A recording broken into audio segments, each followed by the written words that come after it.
In April 1945, the most wanted man on Earth was hiding underground in Berlin. Above him, 2.5 million Soviet soldiers were closing in. Below him, just 50 meters of concrete corridor and a handful of cramped rooms. And here's the wild part. For decades afterward, nobody could say exactly where this bunker was. Not to the meter, not with real certainty. The city got bombed to rubble, rebuilt from scratch, divided by a wall, reunited and rebuilt again. Streets disappeared. Landmarks vanished. The whole neighborhood got a facelift. Twice. So where exactly was it? What happened in those final hours? And why is the spot where one of the 20th century's greatest evils met its end now covered by a parking lot and, I swear I'm not making this up, a bubble tea shop? Tonight we're tracing exactly how historians finally pinpointed the location, what passed in those rooms, and why Berlin decided to bury this piece of history rather than mark it. So if you've been listening to these for a while, go ahead and hit subscribe if you haven't already. And I'm always curious where everyone's at when they're listening. Drop your city and the time in the comments. I was reading through the other night and someone from Edinburgh said it was like 4 a.m. Someone else in Sydney said they put these on during their lunch break. Kind of wild thinking about people in totally different time zones all listening to history before bed. Or during lunch, apparently. All right, tonight we're going back to Berlin, 1945. But before we get into it, get yourself comfortable. Like properly settled. Adjust your pillows. Pull up the blanket if you need it. Because where we're going, you're going to want to be cozy. The people in this story weren't. Let me tell you about a man named Rochus. Rochus Misch was 28 years old in April 1945, and he'd gotten very, very good at surviving. Not through any particular brilliance or bravery, just through the underrated skill of keeping his head down and not asking too many questions. He'd been wounded badly in Poland back in '39, a negotiation mission that went sideways. Most of his group didn't make it. He survived with severe injuries, which actually turned out to be the luckiest thing that ever happened to him. See, when you're the only surviving male in your family and you've got a wound that keeps you from frontline duty, interesting career opportunities open up. That's how he ended up in the bodyguard unit. That's how he ended up running the telephone switchboard. And that's how, by January 1945, he found himself walking down a set of stairs beneath the Reich Chancellery and into what he'd later call a coffin of concrete. Okay, picture this. You descend. The air changes, gets heavier, damper, smells like wet stone and diesel, and something stale you can't quite place. The corridor stretches about 50 meters ahead of you, divided by steel doors and concrete bulkheads. On either side, tiny rooms, cells really, 10 or 12 square meters each. The ceiling feels too close. The first thing Misch noticed was how unfinished everything looked. See, they'd only completed this lower bunker in 1944. Rushed job. The concrete hadn't properly dried. Water beaded on the walls. Everything felt damp.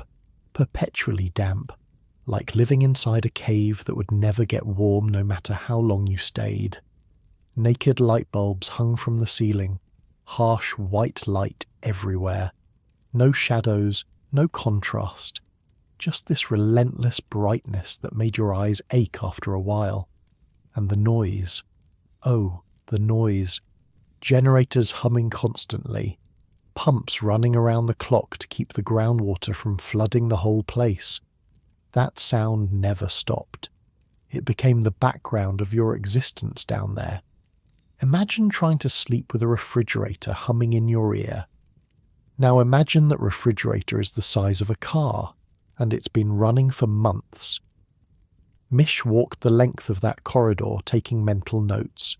Generator rooms on the right, ventilation equipment, the telephone switchboard where he'd be spending most of his days.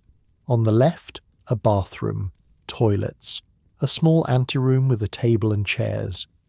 Further down, the rooms that mattered, the ones belonging to the people who'd brought all of this about.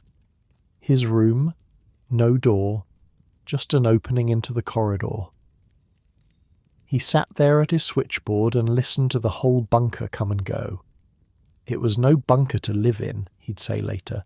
It was an air raid bunker. When someone came downstairs, we couldn't even offer them a place to sit. It was far too small.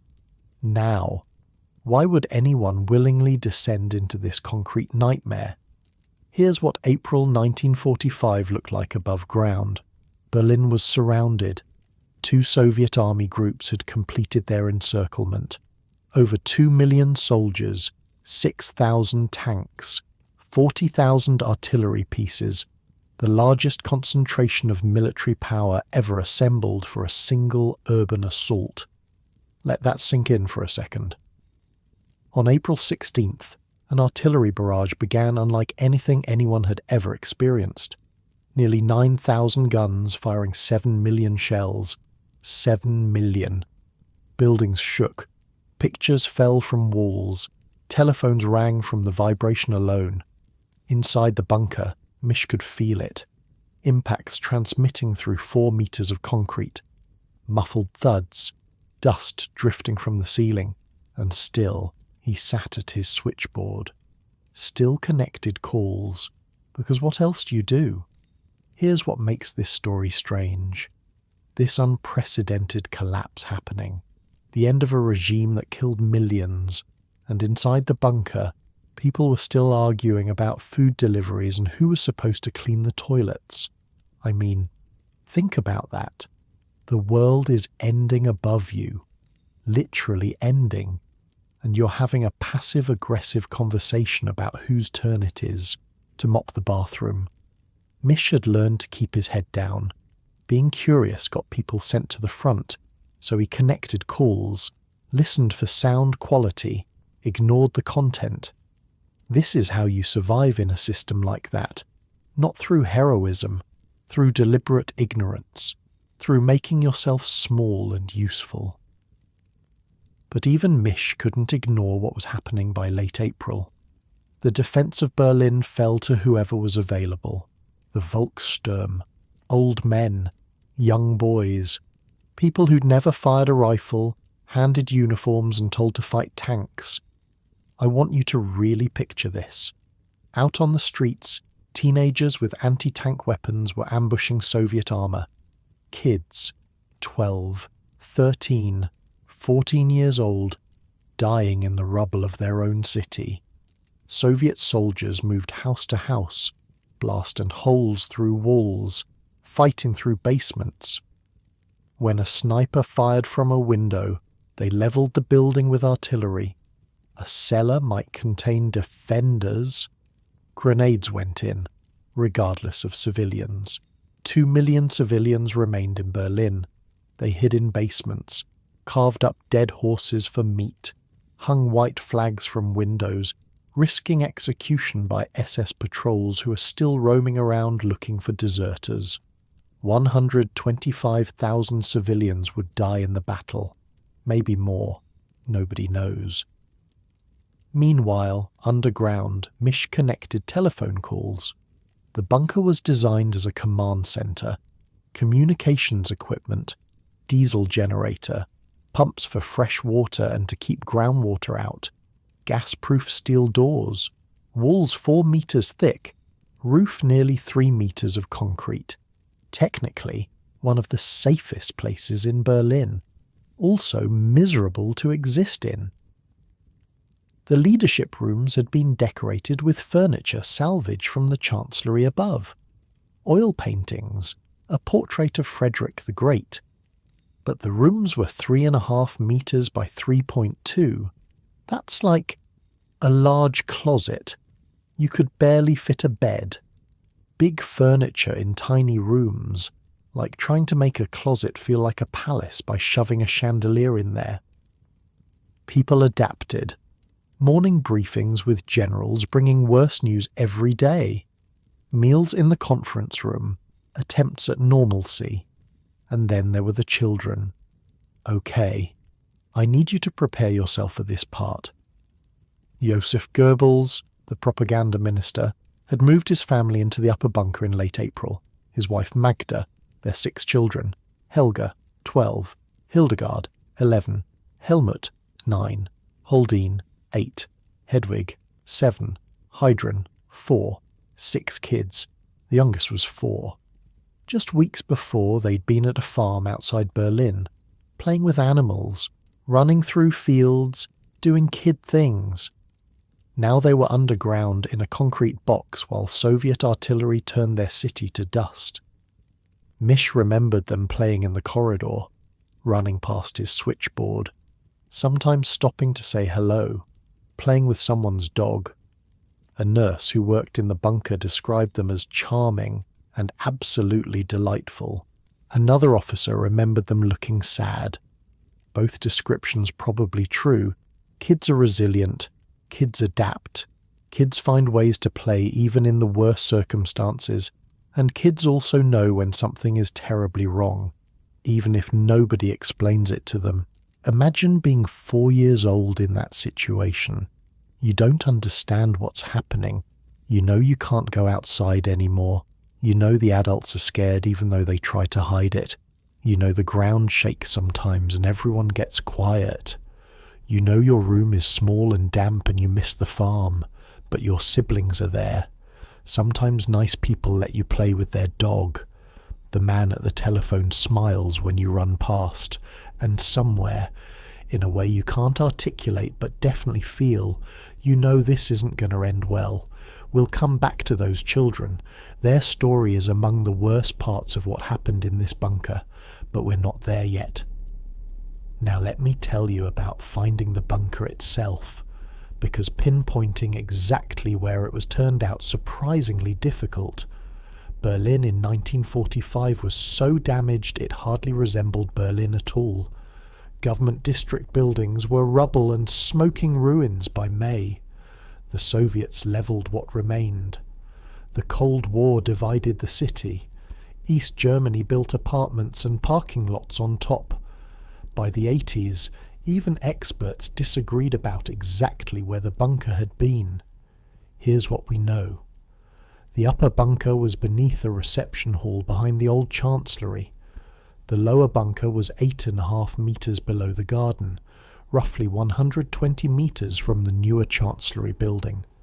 But here's the thing. The reception hall, gone. The old chancellery, gone. The new chancellery, gone. The garden, gone. Streets changed. The neighbourhood was rebuilt twice. Finding the exact location meant playing detective. Historians started with wartime aerial photographs from March 1945. American reconnaissance planes had photographed the government district while it was still partially standing.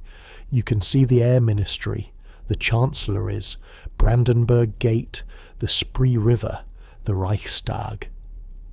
But wartime aerial photos weren't taken straight down like modern satellite imagery.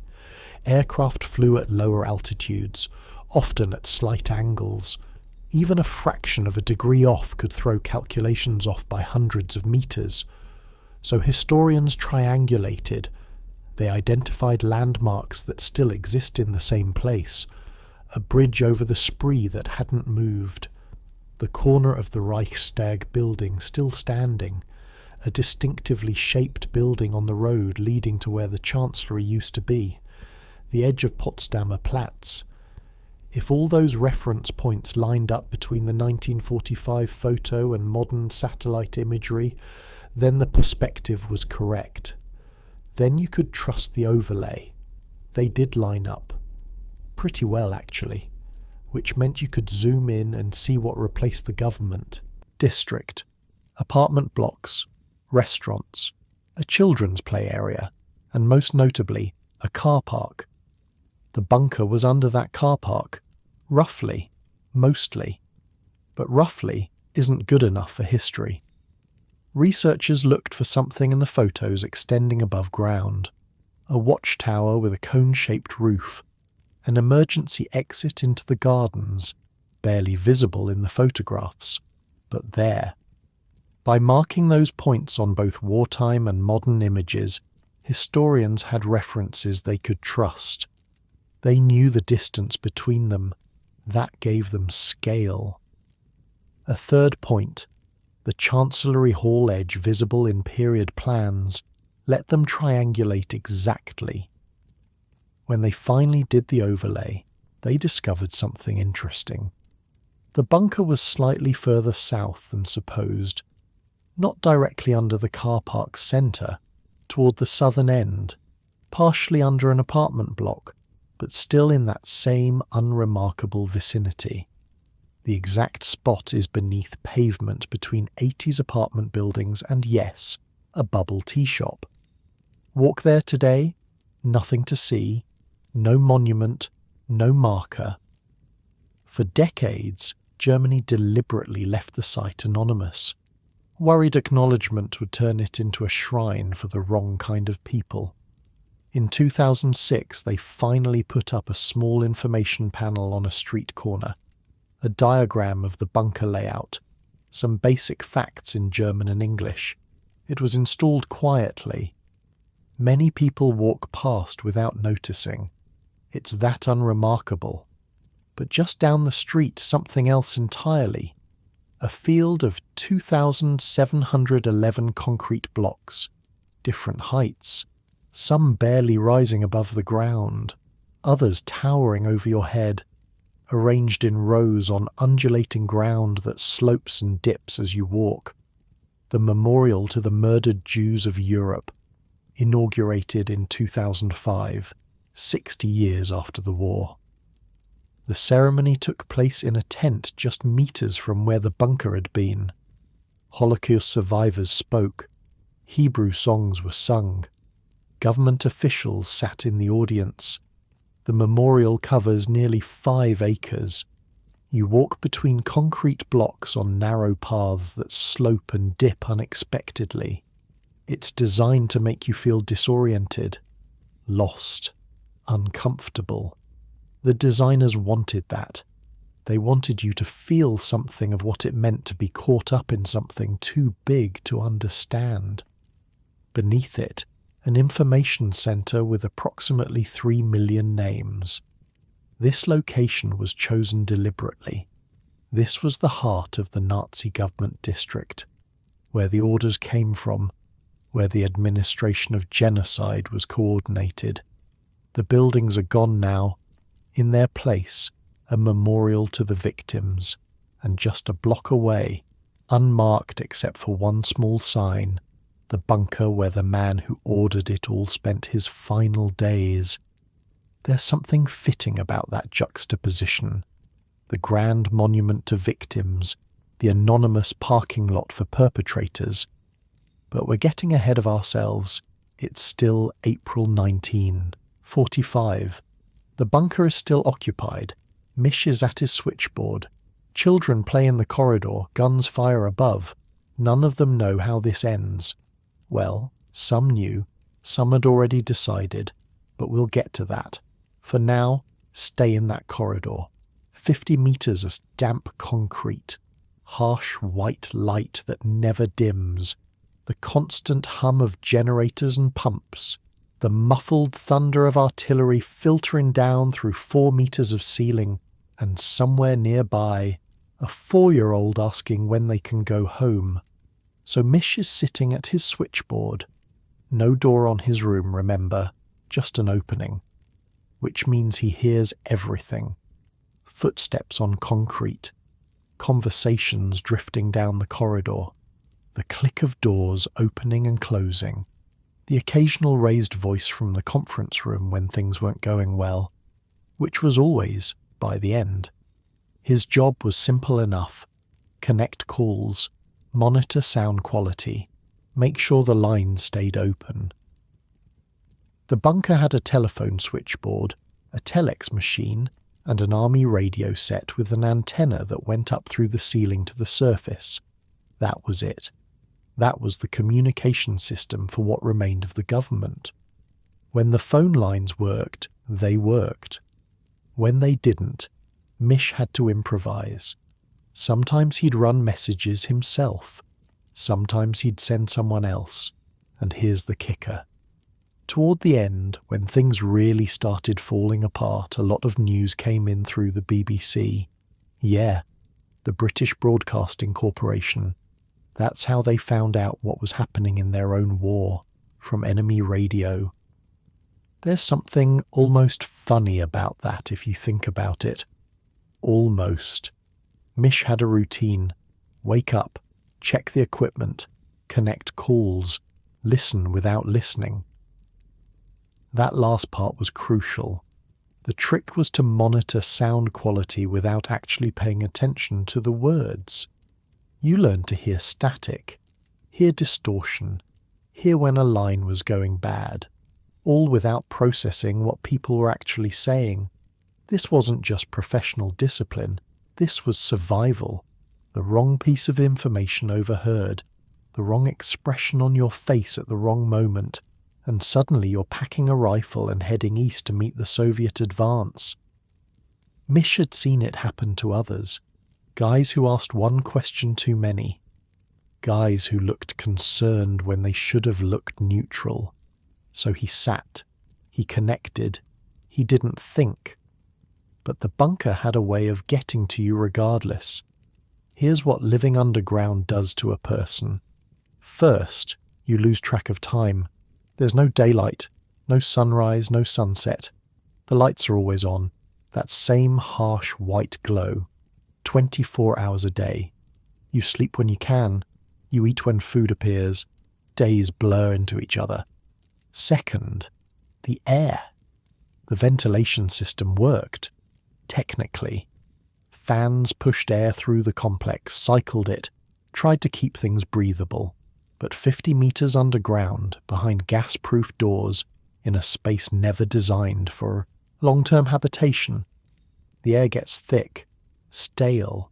You can taste it after a while, like breathing through a damp cloth.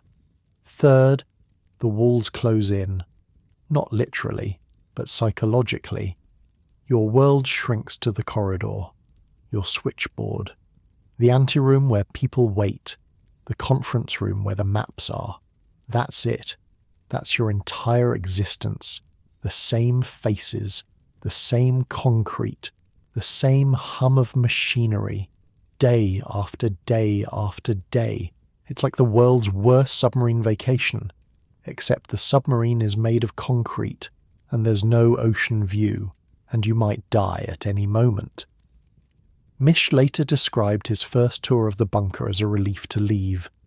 He stepped out into the garden through the emergency exit and felt something loosen in his chest.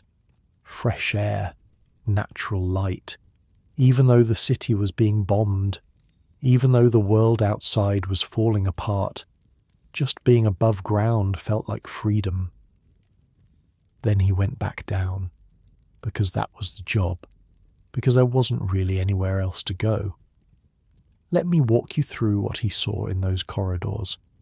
Picture this with me. Coming down the stairs from the upper bunker, you pass through a steel door, heavy, gas-proof. A guard posted there around the clock. You're now in the lower level, the newer section, about 8 meters below ground. Ahead of you, the corridor stretches maybe 50 meters. It's not wide. 2 people can pass each other, but barely. The ceiling is low enough that tall men duck instinctively, even though they don't actually need to. On your right, immediately, the machinery room. A technician named Henschel worked in there. Diesel generator, water pumps, the lungs of the whole operation. The noise from that room was constant. A low throb that vibrated through the walls. Imagine trying to sleep next to a running truck engine. Forever. Opposite that, the so-called red rooms, bathroom, toilets. The sort of basic facilities you'd expect in a bomb shelter, not a residence. But this was a residence now. Had been for months. Further down on the right, Mish's station, the telephone switchboard, his chair, his equipment, his window onto everything happening below. No door, remember, just an opening. He could see everyone who walked past, and everyone who walked past could see him. Past that, an anteroom, table, 4 chairs. This was where people waited for meetings, where staff took their meals sometimes, where you might catch a few minutes of conversation before being called somewhere else. Then the rooms that mattered. On the left side, a small lobby leading to several connected spaces. A dressing room that had been intended for one person, but was now occupied by someone else entirely. A study with a desk and a portrait on the wall. A bedroom barely big enough for the bed. A sitting room with a sofa and 3 chairs crammed together so tightly you could barely move between them. 3.5 meters by 3.2 meters. That's the study. That's the living room. That's smaller than most people's bathrooms. Across from those, the conference room, the map room, where military briefings happened, where generals came with news that got worse every day, where plans were made that would never be executed because there weren't enough men, enough tanks, enough ammunition, enough anything. At the far end, another bulkhead, another heavy door, an emergency exit leading up to the garden of what used to be the Reich Chancellery. By April, that garden was cratered and shattered, but it was still technically outside. That's the whole space, maybe 50 meters of corridor, maybe 30 rooms total between both levels, and by the end, several dozen people were living down there. Living? No. Existing. There's a difference. The people in that bunker sorted into categories, the way people do when they're crammed together under pressure. There were the true believers, the ones who stayed because they genuinely thought this was where they needed to be. The inner circle, the faithful. There were the professionals, soldiers and staff who stayed because it was their duty, their job. They'd been assigned here, and that was that. Mish was one of these. He didn't stay out of conviction. He stayed because someone had to run the switchboard. There were the trapped. People who would have left if they could but couldn't get out, or didn't know where to go, or were too scared to try. By late April, leaving Berlin was nearly impossible anyway. Soviet forces had the city surrounded. The roads were death traps, and there were the children. We talked about them before. 6 kids, living in the upper bunker with their parents, playing in corridors not designed for play, sleeping in rooms not designed for children, eating food meant for soldiers, hearing conversations meant for adults. The nurses and staff tried to shield them from the worst of it, gave them things to do, let them play with the dog, pretended things were normal. But kids aren't stupid. They pick up on things. They feel the tension. They notice when adults stop making eye contact. Mish remembered them running past his station, laughing sometimes, playing some game he didn't understand.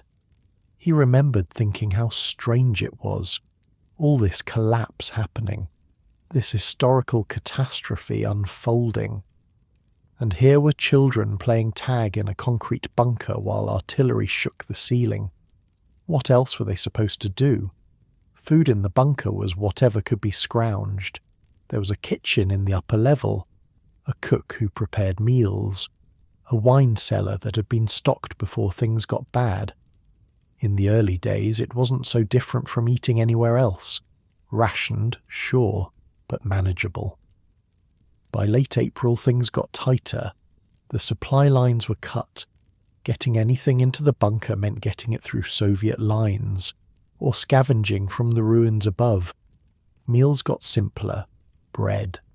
Whatever canned goods remained. The wine cellar got emptier.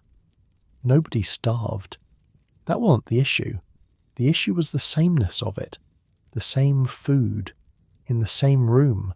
With the same people. day after day, while the world outside burned. Sleep came in shifts, when it came at all. Mish had a cot somewhere, I think, but he spent most of his time at the switchboard. You learn to doze sitting up. You learn to snap awake at the sound of an incoming call. You learn that real sleep, deep sleep, wasn't really possible down there. Part of it was the noise, generators, pumps, distant explosions filtering down through meters of concrete. Part of it was the anxiety, the constant awareness that Soviet troops were getting closer, block by block, building by building, that any day could be the last. And part of it was just the wrongness of the place. Humans aren't meant to live underground. We need sky. We need the rhythm of day and night. Take that away, even for a few weeks, and something inside starts to fray. Mish noticed it in himself, a kind of flatness, a disconnection from what he was seeing and hearing. Later, he'd describe it as operating on autopilot, doing the job because the job needed doing, not because he felt anything about it. That's probably what saved him in a way. That emotional distance. It let him function when functioning was required. It let him survive what was coming. The generals came and went. That was one of the strange things about those final weeks. The bunker was isolated, cut off, 50 meters underground, and yet people kept arriving. Officers from the front, commanders from other sectors, people with reports, with requests, with questions that couldn't be answered.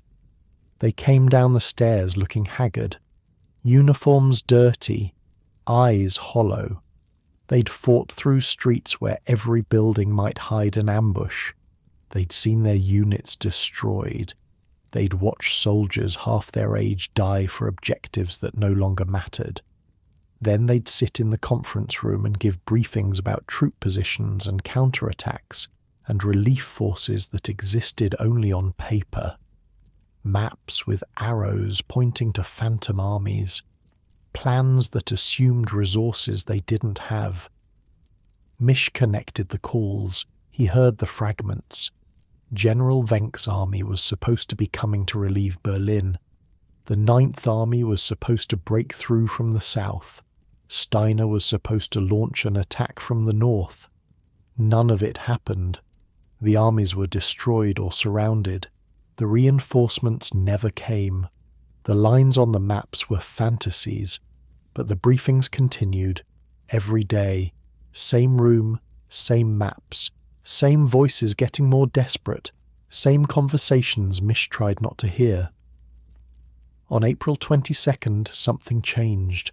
Soviet artillery had been getting closer for days. You could feel it in the bunker. The impacts were no longer muffled, distant thuds. They were sharper, closer. The kind of impacts that made dust drift from ceiling seams. That day, during a briefing, word came that 2 Soviet army groups had completed their encirclement of Berlin. The city was cut off. No one was getting in or out. The reaction, according to several accounts, was not calm. In that conference room, surrounded by maps showing positions that no longer existed, surrounded by generals who had no options left, something broke. A decision was made, or maybe just acknowledged. The war was over. Berlin would fall. There would be no miracle. That's it, someone said, according to later testimony. The war is lost. Everybody can go. Except going wasn't really an option anymore. Not for most of them. The roads out of Berlin ran through Soviet lines. The airfield at Tempelhof was under artillery fire. A few planes got out in those final days, carrying whoever could get a seat. Most couldn't. Mish had a chance to leave. On April 22nd, his commanding officer called and told him there was a seat on one of the last planes for his wife and young daughter. Mish was given temporary leave to go get them. He drove through the ruined city, found his wife. told her about the plane. She refused. She wouldn't leave Berlin without him. She wouldn't take their daughter and fly to safety while he stayed behind in a bunker surrounded by Soviet troops. She wanted them together, whatever happened. So Mish drove back to the Chancellery, back down the stairs, back to his switchboard. When he returned, he found that many of the staff had been released, told they were free to go, free to try to escape, free to do whatever they could to survive what was coming. Mish stayed. Why? Duty, maybe. Habit. The lack of anywhere better to be. The sense that after years of being in that building surrounded by those people, this was where his story would end one way or another. His commanding officer, Franz Schadl, was still there, wounded. His leg had been hit by shrapnel and was turning bad. Gangrene, probably. The kind of wound that kills you slowly if you don't get proper treatment. Schadl wasn't going anywhere. They'd say their goodbyes later, in a different way. But we're not there yet. For now, it's still late April. The Soviet noose is tightening. The bunker is getting smaller, psychologically speaking, even as its population shrinks. People leave in small groups, trying to slip through the lines. Some make it. Most don't. The children are still playing in the corridor, still running past Mish's switchboard, still not understanding what's happening, or maybe understanding more than anyone gives them credit for. The generator still hums, the pumps still run, the phones still ring, connecting calls that matter less and less with each passing hour. And somewhere in those cramped rooms at the end of the corridor, decisions are being made, not about saving the city, not about winning the war, about something else entirely, about how this ends. While Mish sat at his switchboard connecting calls that mattered less each hour, Berlin was being torn apart street by street. And I don't mean that metaphorically. You have to understand what this looked like from above. Not from the bunker, from ground level, from the perspective of the 2 million people still living in the city who had nowhere to go and no way to get there. By late April, Berlin didn't look like Berlin anymore. Whole neighbourhoods had been reduced to brick and rubble by years of Allied bombing. Streets were cratered, water mains burst, gas lines leaked. Electrical wires hung loose from shattered poles, and now, on top of all that, artillery. Soviet guns were positioned in a ring around the city, close enough to hit anything they wanted. When a barrage started, you didn't hear individual shells, you heard a continuous roar, like thunder that never stopped. Buildings collapsed not from direct hits, but from the sheer percussion of near misses. Walls cracked, ceilings fell, dust filled the air so thick you couldn't see across the street. People lived in cellars, that was the only option. You found a basement that seemed sturdy enough. You dragged whatever supplies you could carry, and you waited. Waited for the shelling to pause. Waited for word that it was safe to come up. Waited for the end, whatever that meant. The city had run out of almost everything. Food was whatever you could find in the wreckage. Water came from burst pipes if you were lucky, from rain if you weren't. Electricity was gone in most districts. Gas was gone. The infrastructure that makes a city function had simply stopped, and yet people survived. That's the strange thing about disasters. People adapt, they figure things out, they find water, they find food, they help each other or they don't, but they keep going because what else is there to do? In the cellars, strangers became neighbours, became family. You shared what you had. You watched each other's children. You took turns keeping lookout, listening for the sounds that meant fighting was getting closer. Old women who'd lived through one world war were now living through the end of another. They knew what to do, how to ration, how to stay calm when the walls shook. Some cellars had dozens of people crammed together, families who'd never met now pressed against each other in the dark, breathing the same stale air, flinching at the same explosions. You learned things about strangers you'd never wanted to know, who panicked, who stayed calm, who shared and who hoarded.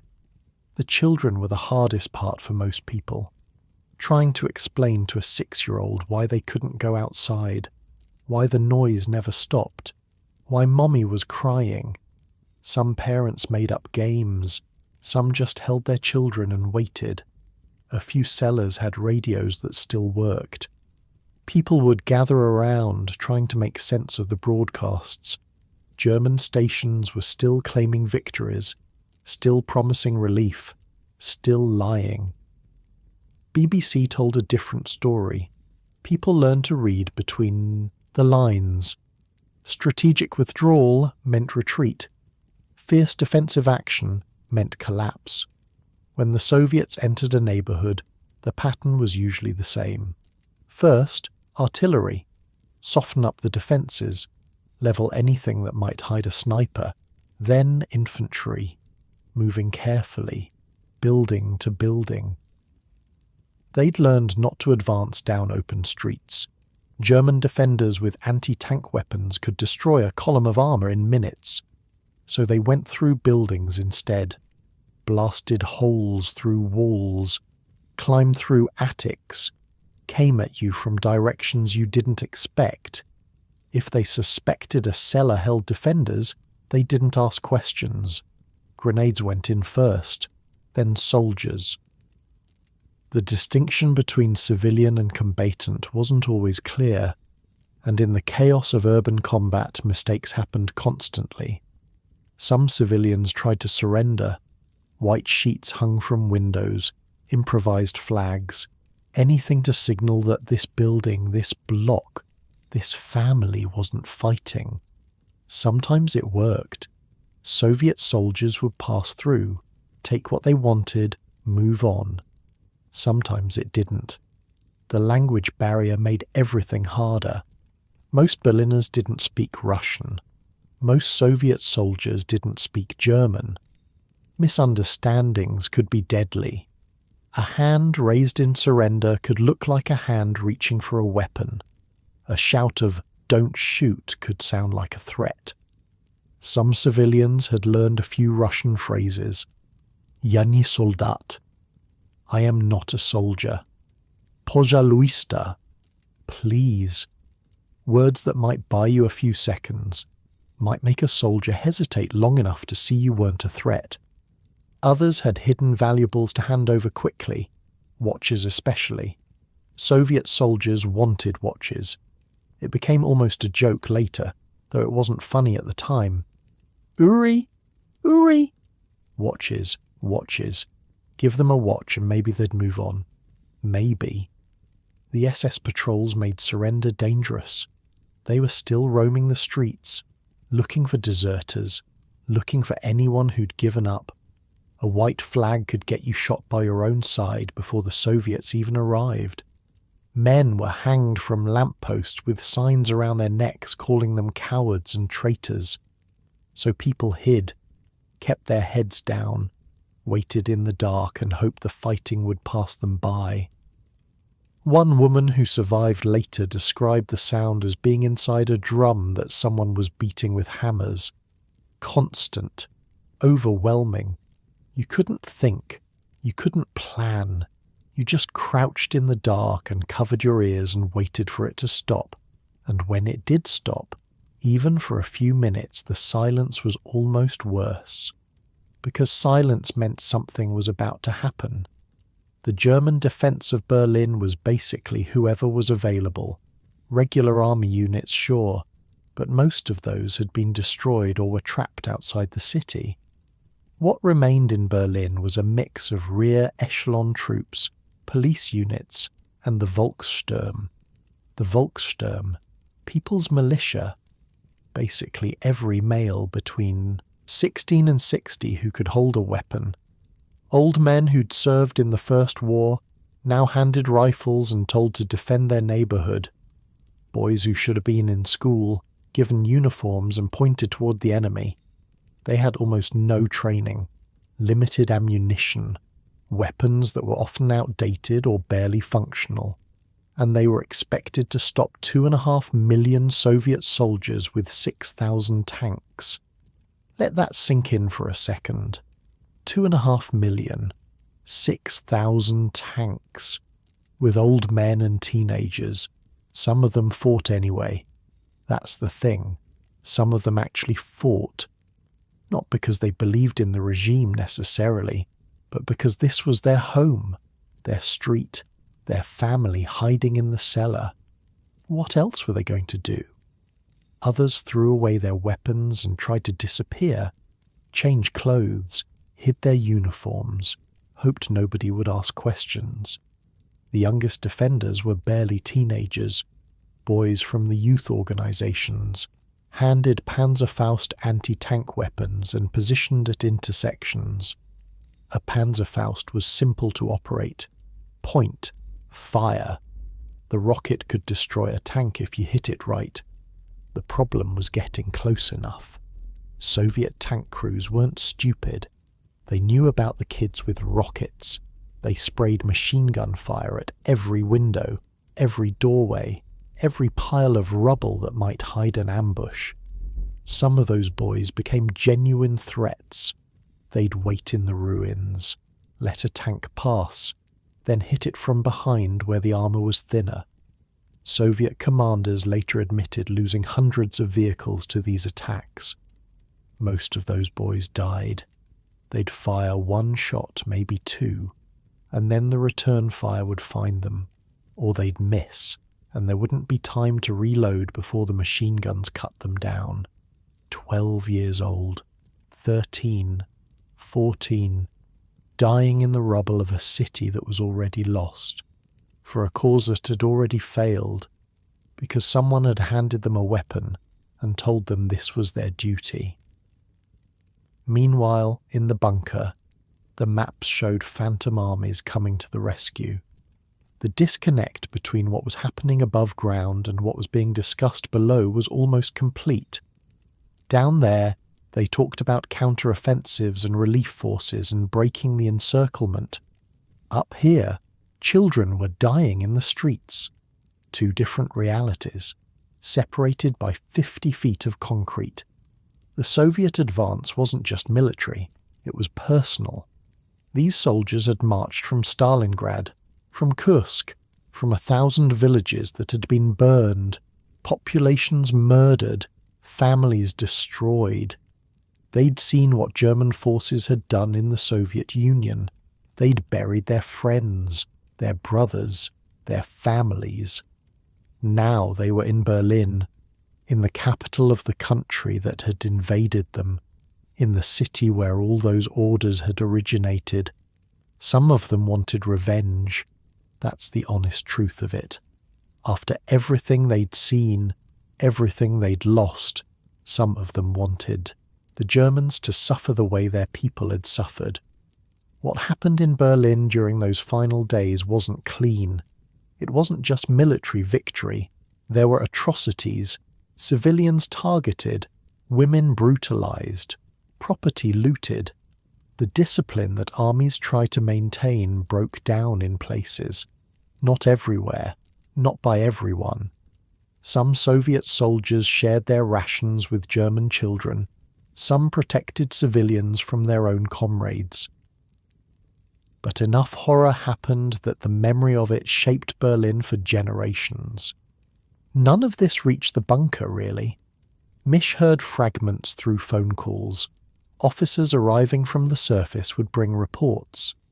But the full picture, the scale of what was happening in the streets above, wasn't clear to anyone underground.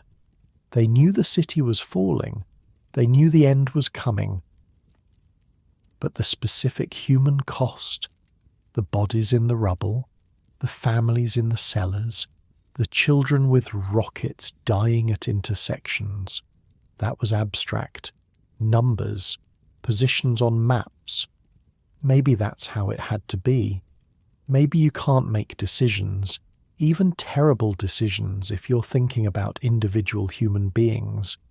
You have to think in terms of units and sectors and objectives. You have to abstract the suffering away. Or maybe that's just what people tell themselves afterward. The Reichstag became a symbol. It was just a building, a large ornate structure that had once housed the German parliament. Damaged by fire back in 1933, never properly restored, wasn't really used for anything important anymore. But it was recognizable, famous, the kind of building that looks important in photographs. Soviet commanders wanted it captured. They wanted the flag raised on the roof. They wanted that image broadcast around the world. The red flag over the Reichstag. Victory. The fighting for that building was brutal. Room by room, floor by floor. German defenders held out longer than anyone expected, not because the building mattered strategically, but because they had nowhere else to go. On April 30th, Soviet soldiers finally reached the roof. They raised a flag. Someone took a photograph. That image became one of the most famous of the war. The fighting wasn't actually over yet. Pockets of resistance held out for days. But the symbolism was clear. Berlin had fallen. The war was ending. Down in the bunker, they knew about the Reichstag. Word filtered down through the radio, through the phone lines that still worked, through officers arriving from the surface. The Reichstag was less than a kilometre away from the bunker. You could have walked there in 15 minutes in normal times. Now that distance was measured in Soviet tanks and artillery barrages and street fighting that made every block a battlefield. April 30th, that date again. Above ground, the flag going up on the Reichstag, Soviet soldiers flooding into the government district, the last organised resistance collapsing. Below, ground, something else entirely. But we'll get to that. For now, stay with the city. Stay with Berlin in its final hours as a battleground. The strange thing about the end was how quiet it got in some places. Once the fighting passed through a neighbourhood, once the defenders were dead or captured or fled, there was this silence. No more artillery, no more gunfire, just the crackle of fires burning and the distant sounds of combat somewhere else. People emerged from their cellars, blinking in the daylight, not sure what to expect. Some found Soviet soldiers who ignored them. Some found soldiers who demanded watches, jewellery, alcohol. Some found soldiers who were kind, who offered food, who tried to help. The occupation had begun even while the battle continued elsewhere. In some neighbourhoods, life was starting over while blocks away people were still dying. 2 million civilians.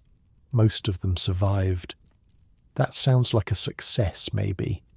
Until you remember that survival meant different things for different people. 125,000 civilian deaths is the number usually given. It might be higher. Nobody was counting carefully. Bodies in rubble don't always get documented. Families who disappeared entirely left no one to report them missing. The city that emerged from the battle was barely recognizable. Berlin would spend decades recovering, rebuilding, reckoning with what had happened there and what had been done in its name. But that's later. That's after. Right now it's still late April. The bunker is still occupied. The last decisions haven't been made yet. Mish is at his switchboard. The children are somewhere in the upper level, probably asleep by now. The generators are humming. The pumps are running. And in those cramped rooms at the end of the corridor, conversations are happening that will end everything. Not the war.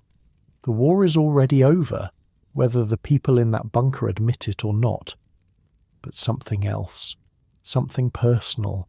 Something that's been building for days. the kind of decisions that seemed inevitable to the people making them and incomprehensible to everyone else. We're getting close now, close to the end of the story, close to the rooms where it happened. A few more days, that's all that's left. The city is burning, the army is broken, the end is coming whether they want it or not. And below ground, in a damp concrete corridor lit by harsh white lights, the final act is about to begin. By April 27th, the bunker had changed. Not physically. The walls were the same damp concrete. The lights still hummed. The generators still ran. But something in the air was different. A kind of clarity that comes when everyone finally accepts what's about to happen. People were making decisions, real decisions, not the fantasy planning of relief forces and counterattacks. Decisions about whether to stay or go, whether to try for escape or accept the end, whether to live or die. Some chose to leave. Officers who'd served loyally for years suddenly remembered urgent business elsewhere. Pilots who'd been waiting for orders decided not to wait anymore. Staff members who had families slipped away during shift changes, hoping nobody would notice. Nobody stopped them mostly. By this point, what was the purpose? The war was lost.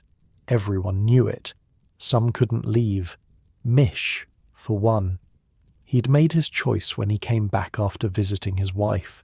He was here until the end now. Others were in the same situation. Too deep in. Too connected. Too afraid of what might happen if they tried to run. And some chose to stay. That's the strangest part. Given every opportunity to escape, some people decided this was where they wanted to be. Eva Braun was one of them. She'd arrived in Berlin weeks earlier, against direct orders to stay in Munich where it was safer. She knew what was happening. She knew how this would end. She came anyway. Why? That's a question historians have argued about for decades. Love? Loyalty? A death wish? Some combination of all three? Here's what we know. Eva had been with Hitler for over 12 years, mostly in secret. She wasn't his wife. She wasn't officially anything. At public events, she was introduced as a secretary, or simply not introduced at all. She lived in the shadows of his life, present but unacknowledged. She was 33 years old, blonde, pretty in a conventional way, not particularly political by all accounts. She liked fashion and photography and swimming and movies, normal things, the kind of interest you'd expect from someone who grew up middle class in Munich. How she ended up with the most powerful and most destructive man in Europe is its own strange story.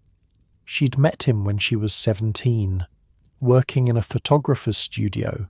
He was already famous, already dangerous, already surrounded by people who wanted things from him. She was 17. That's worth pausing on. 17. She tried to kill herself twice in the early years. Pills once, a gunshot another time. Both times she survived. Both times he came running. Some people think those attempts were genuine desperation. Others think they were calculated moves to secure his attention. Maybe both. Human motivations are rarely simple. By 1945, she was no longer the naive teenager from the Photoshop. She'd spent over a decade watching this man accumulate power, start a war, and murder millions of people. She knew exactly who he was and what he'd done, and she chose to come to Berlin to die with him. That choice tells you something, though I'm not sure what. Loyalty taken to its absolute extreme. Love so twisted it becomes indistinguishable from destruction. Or maybe just someone who'd built her entire identity around another person and couldn't imagine existing without him. She arrived at the bunker cheerful, almost. That's what witnesses remembered, while everyone else walked around in a Days of fear and exhaustion, Eva was calm, composed. She'd made her peace with what was coming. In some ways, she was the most settled person there. The children liked her. The Goebbels children, I mean. The 6 of them trapped in this concrete maze with their parents, not fully understanding why they couldn't go home. Eva played with them, read to them, gave them something resembling normal attention in a place where normal had ceased to exist. One of the staff members later said Eva seemed relieved, like a weight had been lifted. No more waiting, no more uncertainty. The end was coming, and she would face it with him. Finally acknowledged, finally official, because that's what the wedding was really about. On the night of April 28th, someone suggested they should get married. The accounts differ on who brought it up first. Some say it was Eva, others say Goebbels. A few claim it was Hitler himself finally offering her the recognition she'd been denied for 12 years. The problem was finding someone to perform the ceremony. Berlin was a war zone. The government district was under constant bombardment. Most officials had fled or died. Where do you find a notary at the end of the world? Someone remembered a city councillor named Walter Wagner. He was nearby fighting with a Volkssturm unit. A message was sent.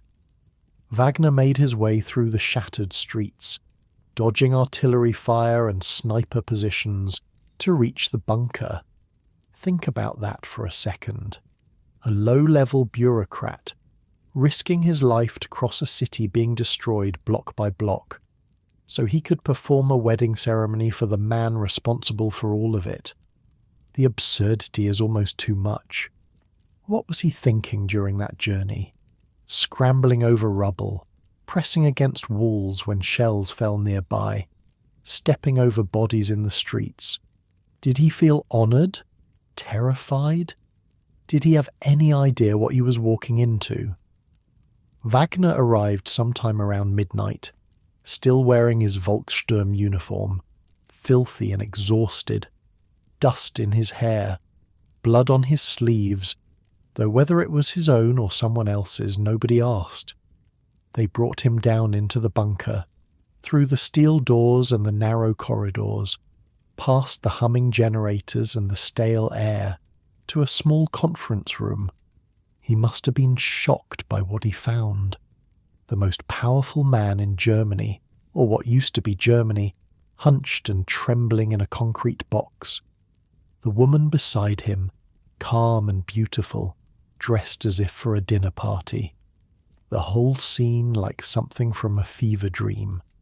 The ceremony was brief. It had to be. The legal requirements were read. Both parties confirmed they were of pure Aryan blood and had no hereditary diseases. The standard questions for a German marriage at the time, made grotesque by the context. When Eva signed the marriage certificate, she started to write her maiden name. Braun. Force of habit, maybe, or nervousness. She caught herself after the first letter, crossed it out, wrote Hitler instead. Eva Hitler. After 12 years, she finally had the name. She'd be dead within 40 hours. The witnesses were Goebbels and Martin Bormann. Both would also be dead within days. The notary, Wagner, went back out into the fighting after the ceremony. He was killed shortly after. Of everyone in that room during the wedding, none would survive the week. None. They had a small reception afterward. Champagne, somehow. In a bunker running low on everything else, someone had kept champagne. A few members of the inner circle gathered. Toasts were made. Congratulations offered. The whole thing had the surreal quality of a party at the end of time. Hitler left early. He went to another room with his secretary Traudl Junge and began dictating his final documents. A political testament blaming everyone but himself for the war's outcome. A personal will leaving his possessions to the state. The ravings of a man who still couldn't admit what he'd done. Eva stayed with the guests for a while longer, drinking champagne, making small talk, being, for the first and last time, the acknowledged wife of Adolf Hitler. One of the secretaries remembered her looking happy that night, genuinely happy. It's a disturbing image, happiness in a bunker, with a city dying above you, knowing you'll be dead in 2 days. But maybe that's the wrong way to think about it. Maybe for Eva, the happiness was real because the uncertainty was finally over.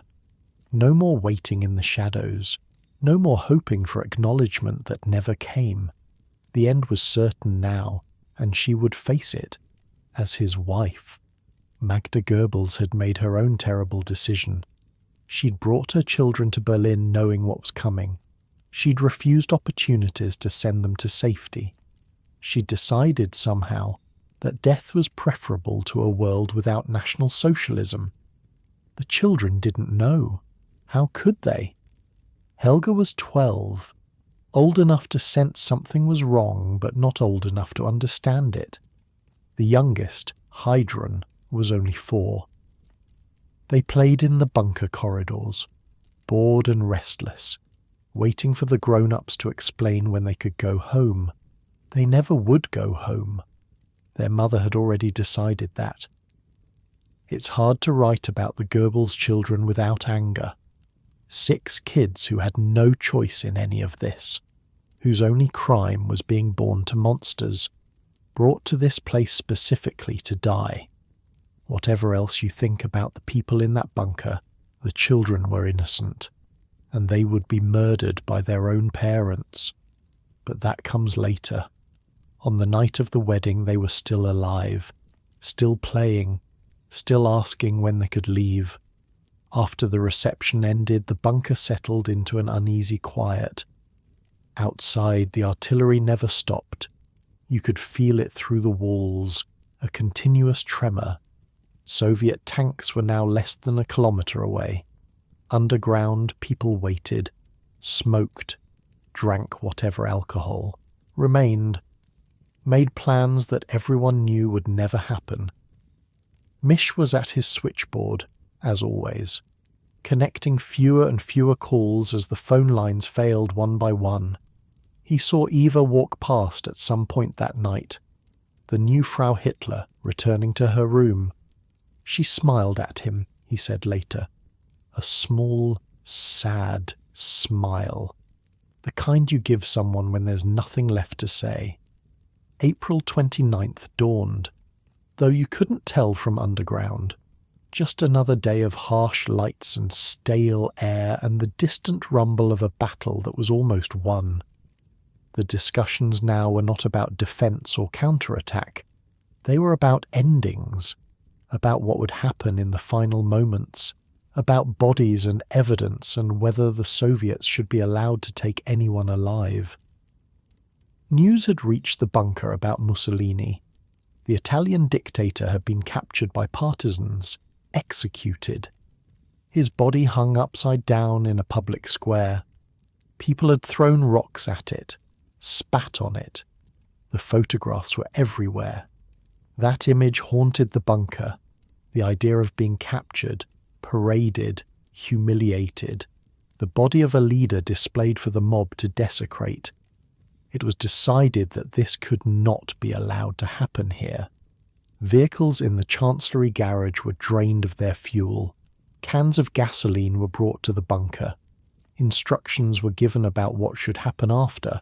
The bodies would be burned.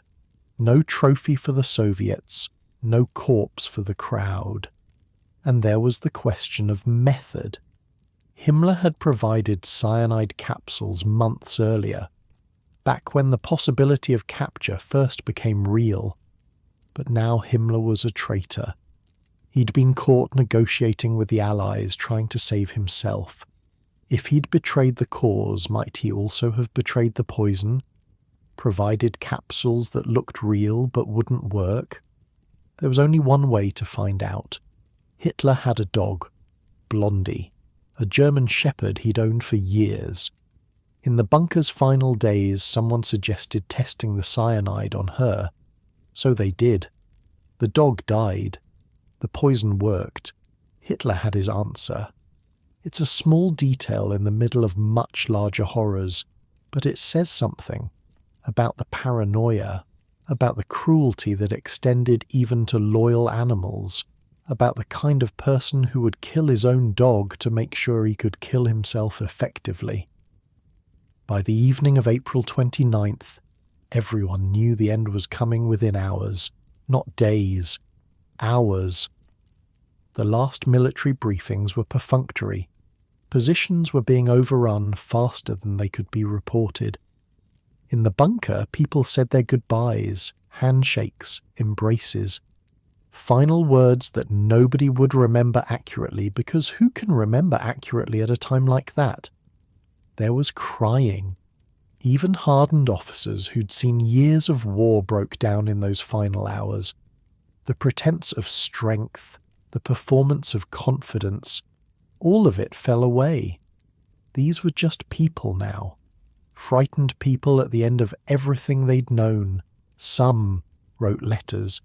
Quick, desperate messages to families they might never see again. I love you. I'm sorry.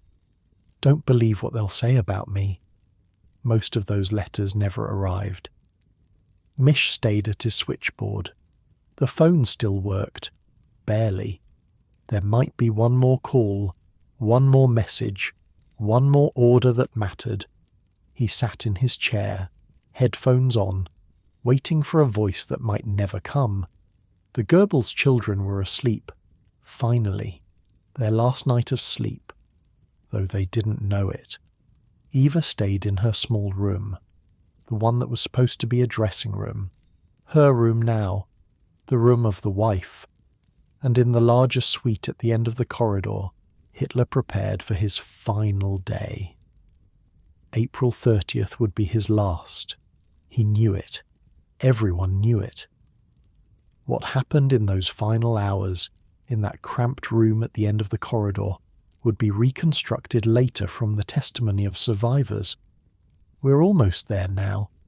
Almost at the end of the story that started with a parking lot and a bubble tea shop. Almost at the moment when history closed a chapter. April 30th started like any other day in the bunker. Which is to say, it started without anyone knowing it had started at all. No sunrise reached those rooms. No clock tower chimed the hours. Time down there was measured in meals and shift changes, and the distant rhythm of artillery that had become so constant it barely registered anymore.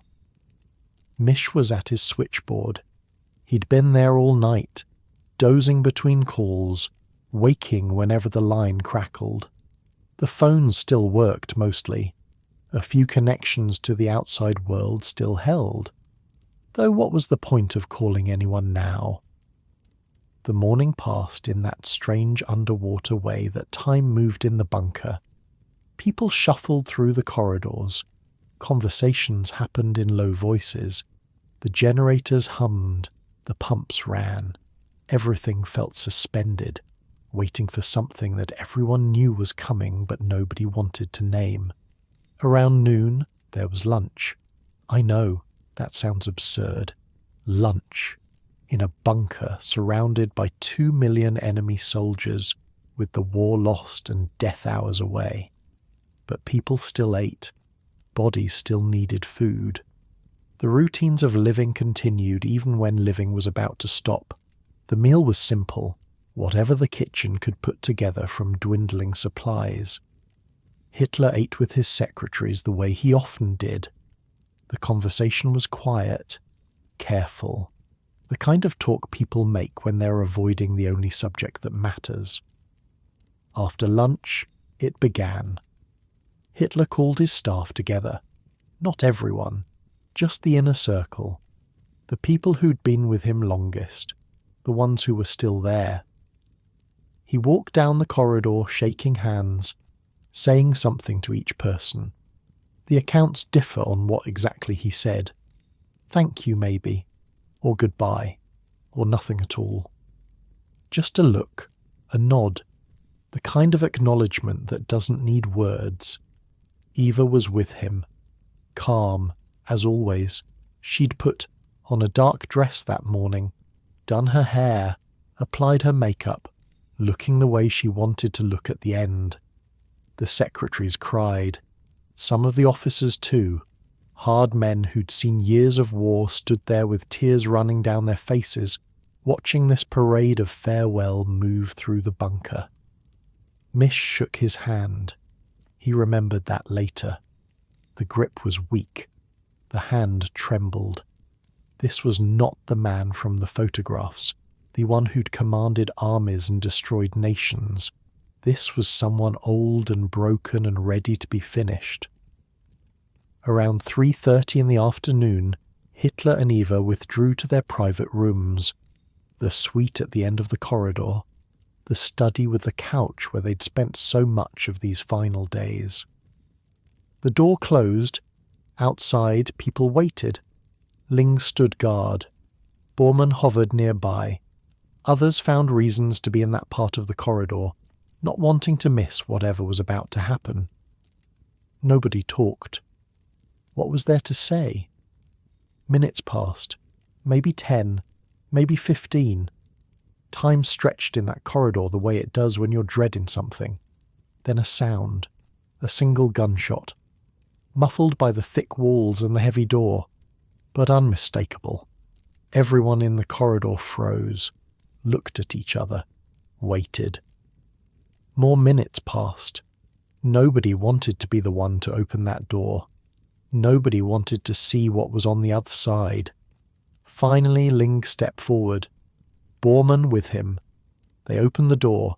The smell hit them first. Gunpowder and something else. Almonds. The bitter almond smell of cyanide. Eva was on the couch. Her legs were drawn up beneath her. Her lips had turned purple, almost blue from the poison. She looked peaceful somehow, like she'd simply fallen asleep and hadn't woken up. Hitler was beside her, slumped forward, blood on his temple, the Walter pistol on the floor where it had fallen. It was done. What Linger and Bormann felt in that moment, standing in the doorway looking at those two bodies, is impossible to know. Relief, maybe, or horror, or just the numb shock of seeing something you'd been dreading finally happen. They had work to do. The instructions had been clear. The bodies were to be burned. No trophy for the Soviets, no corpse for the crowds to desecrate. Whatever was left of Adolf Hitler would be destroyed, turned to ash, scattered to the wind. Ling found blankets. He spread them on the floor, lifted the bodies one at a time, wrapped them carefully. There was tenderness in the act, strange as that sounds. These were still human remains. Whatever these people had done in life, in death, they were just bodies that needed to be handled. Eva was carried out first. Bormann picked her up. She weighed almost nothing, people said later. A small woman, thin, easy to carry. He started down the corridor toward the emergency exit. But then someone else stepped in. Erich Kempka, Hitler's chauffeur. He'd known Eva for years. He'd also known how much she'd hated Bormann. The scheming, the backstabbing, the way Bormann had always tried to control access to Hitler. Eva had despised him. Kempka took the body from Bormann's arms. If anyone was going to carry her to the grave, it wouldn't be the man she'd loathed. They continued through the bunker, past Mish at his switchboard, past the steel doors and the machinery room, past all the cramped spaces where people had lived and waited and hoped for miracles that never came. The emergency exit led up to the Reich Chancellery Garden, a concrete stairway, steep and narrow, opening onto what had once been manicured grounds and was now a moonscape of shell craters and rubble. Outside, the world was chaos. Artillery still fell.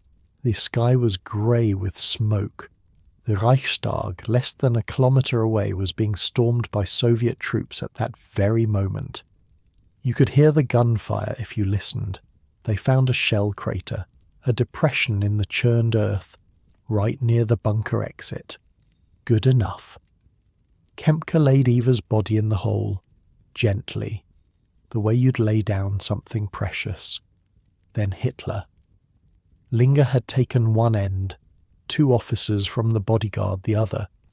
They carried him out wrapped in a grey army blanket, face covered, just another body among the thousands that littered Berlin that day.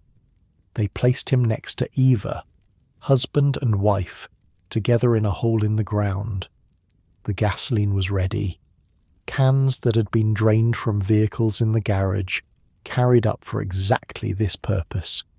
They poured it over the bodies, soaked the blankets, soaked the clothes. The smell of petrol mixed with cordite and smoke from the burning city. Now they needed fire.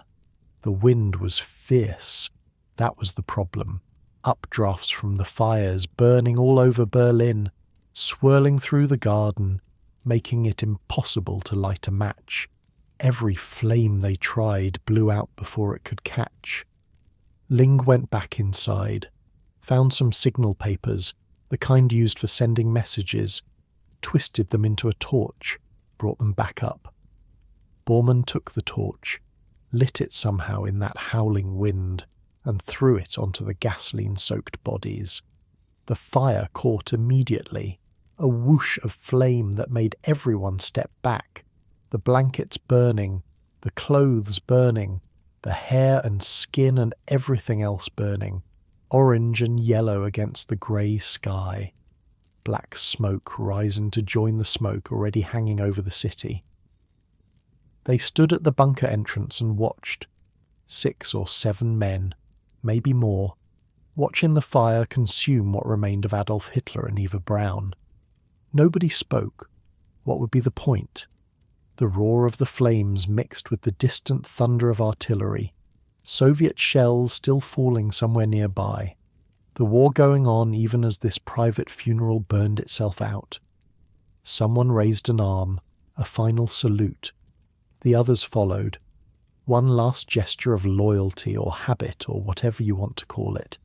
Standing in a cratered garden with Soviet shells falling around them, saluting a burning corpse.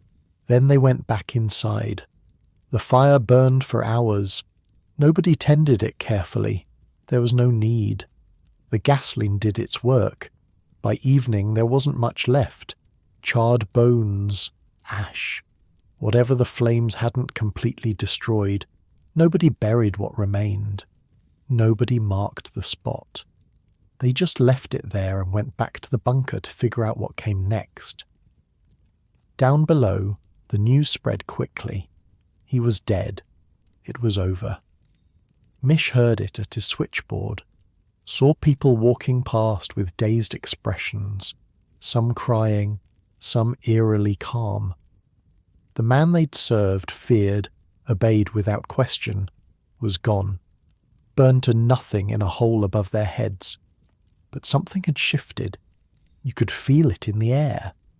The tension that had held the bunker together, the fear and loyalty and strange devotion that had kept people at their posts, all of it was dissolving. People moved differently now, spoke differently, looked at each other with eyes that were calculating escape routes instead of waiting for orders. Some people felt relief. They admitted it later, years afterward. The spell was broken. The hold he'd had over them, the strange power that had kept them loyal even as everything collapsed, was gone.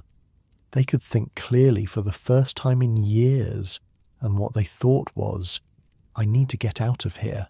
Escape plans formed. People gathered in small groups whispering about routes through the city, about where the Soviet lines might be thinnest. Most wouldn't make it. The city was surrounded. The streets were death traps. But at least now they could try. At least now there was nobody ordering them to stay.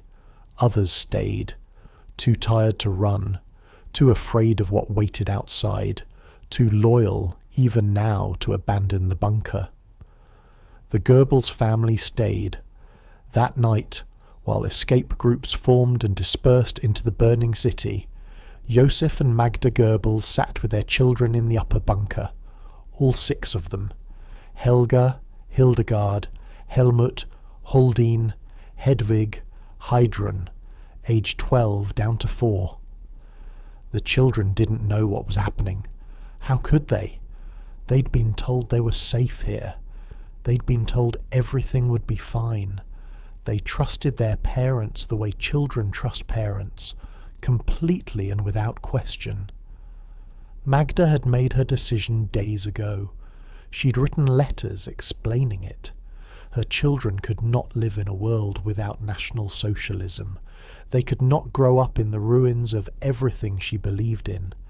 Better for them to die here, with her, than face what was coming. It's hard to write about this. Hard to find words that don't either minimize or sensationalize what happened.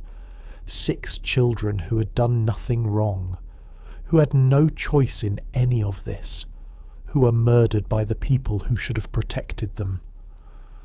On May 1st, Magda gave them something to help them sleep, a sedative in their evening drink. One by one they drifted off, peaceful, trusting. Then she went to each bed, placed a cyanide capsule in each mouth, crushed it between their teeth. They died without waking, without knowing, without any chance to understand what was happening or why. Helga, 12 years old. Hildegard, 11. Helmut, 9. Holdine, 8. Hedwig, 7. Heidrun, 4. Magda and Josef went to the garden afterward.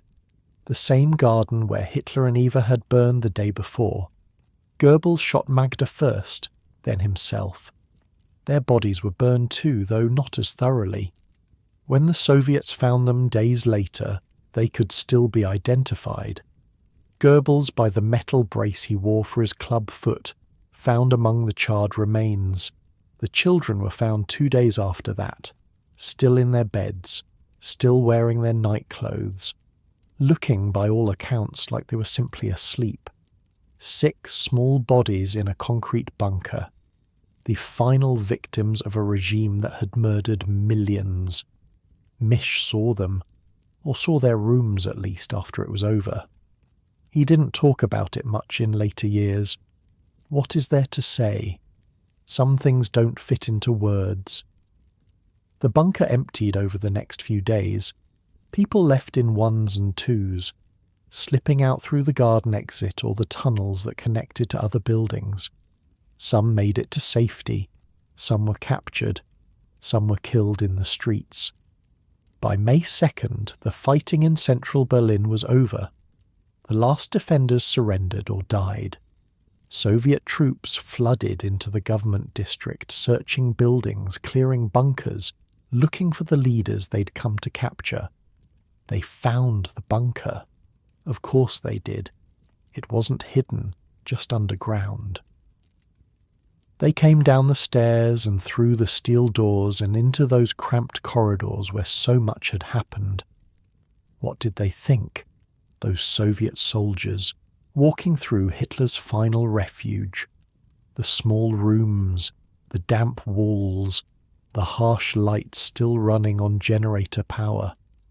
Was it what they expected? Less than they expected. They found the bodies of the Goebbels children, found papers and documents left behind in the chaos, found evidence of what had happened, though the full story would take years to piece together. The search for Hitler began immediately. Where was the body? Had he escaped? Was he dead, or had the whole thing been staged? Stalin didn't believe he was dead, or claimed not to believe it. For years afterward, the Soviet leader insisted Hitler might have escaped, might be hiding somewhere, might return. Whether Stalin actually believed this or just found it useful to say, nobody knows. The myth of Hitler's escape would persist for decades. Sightings in Argentina, theories about submarines and secret flights, books and documentaries and endless speculation. But the people who were there knew the truth. They'd seen the body. They'd carried it out. They'd watched it burn.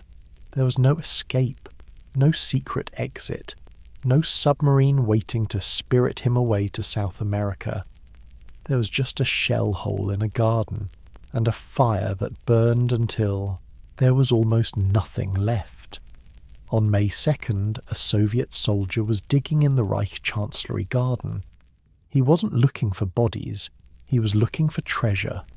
The Nazis were famous for hoarding valuables, and soldiers with shovels are seen finding gold and jewellery in the strangest places. Why not here, in the garden of Hitler's headquarters?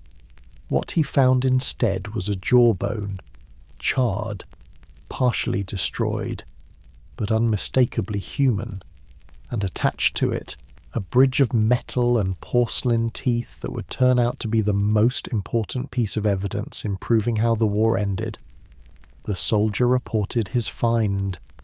Within hours, SMERSH had taken over.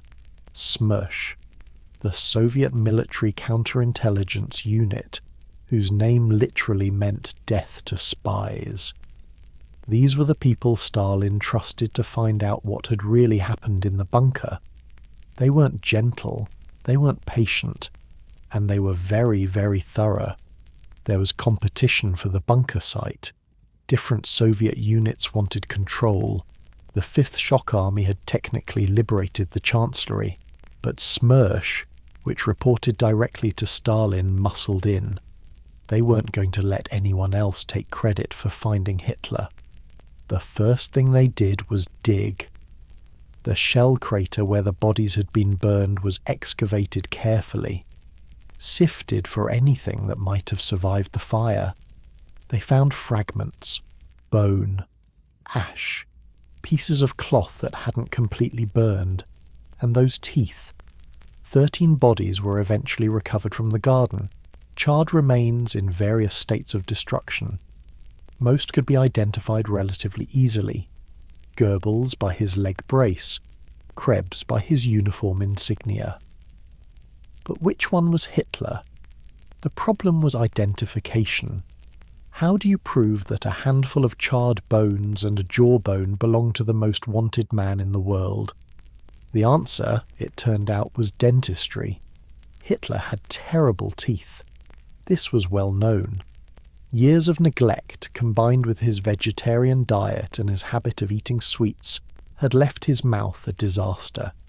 His dentist, Hugo Blaschke, had spent years trying to save what was left, building elaborate bridges and crowns to hold everything together. The result was a mouthful of metalwork that was almost impossible to duplicate. Gold crowns, bridges connecting teeth that would normally never be connected, a specific pattern of repairs that was as unique as a fingerprint. But Blaschke had fled Berlin before the end. He was somewhere in the American zone, out of Soviet reach. How could they confirm what Hitler's teeth looked like? They found his assistant. Käthe Heusemann was a dental technician who had worked with Blaschke for years. She'd been in the room during Hitler's appointments. She'd helped build those bridges and crowns. She knew that mouth as well as anyone alive.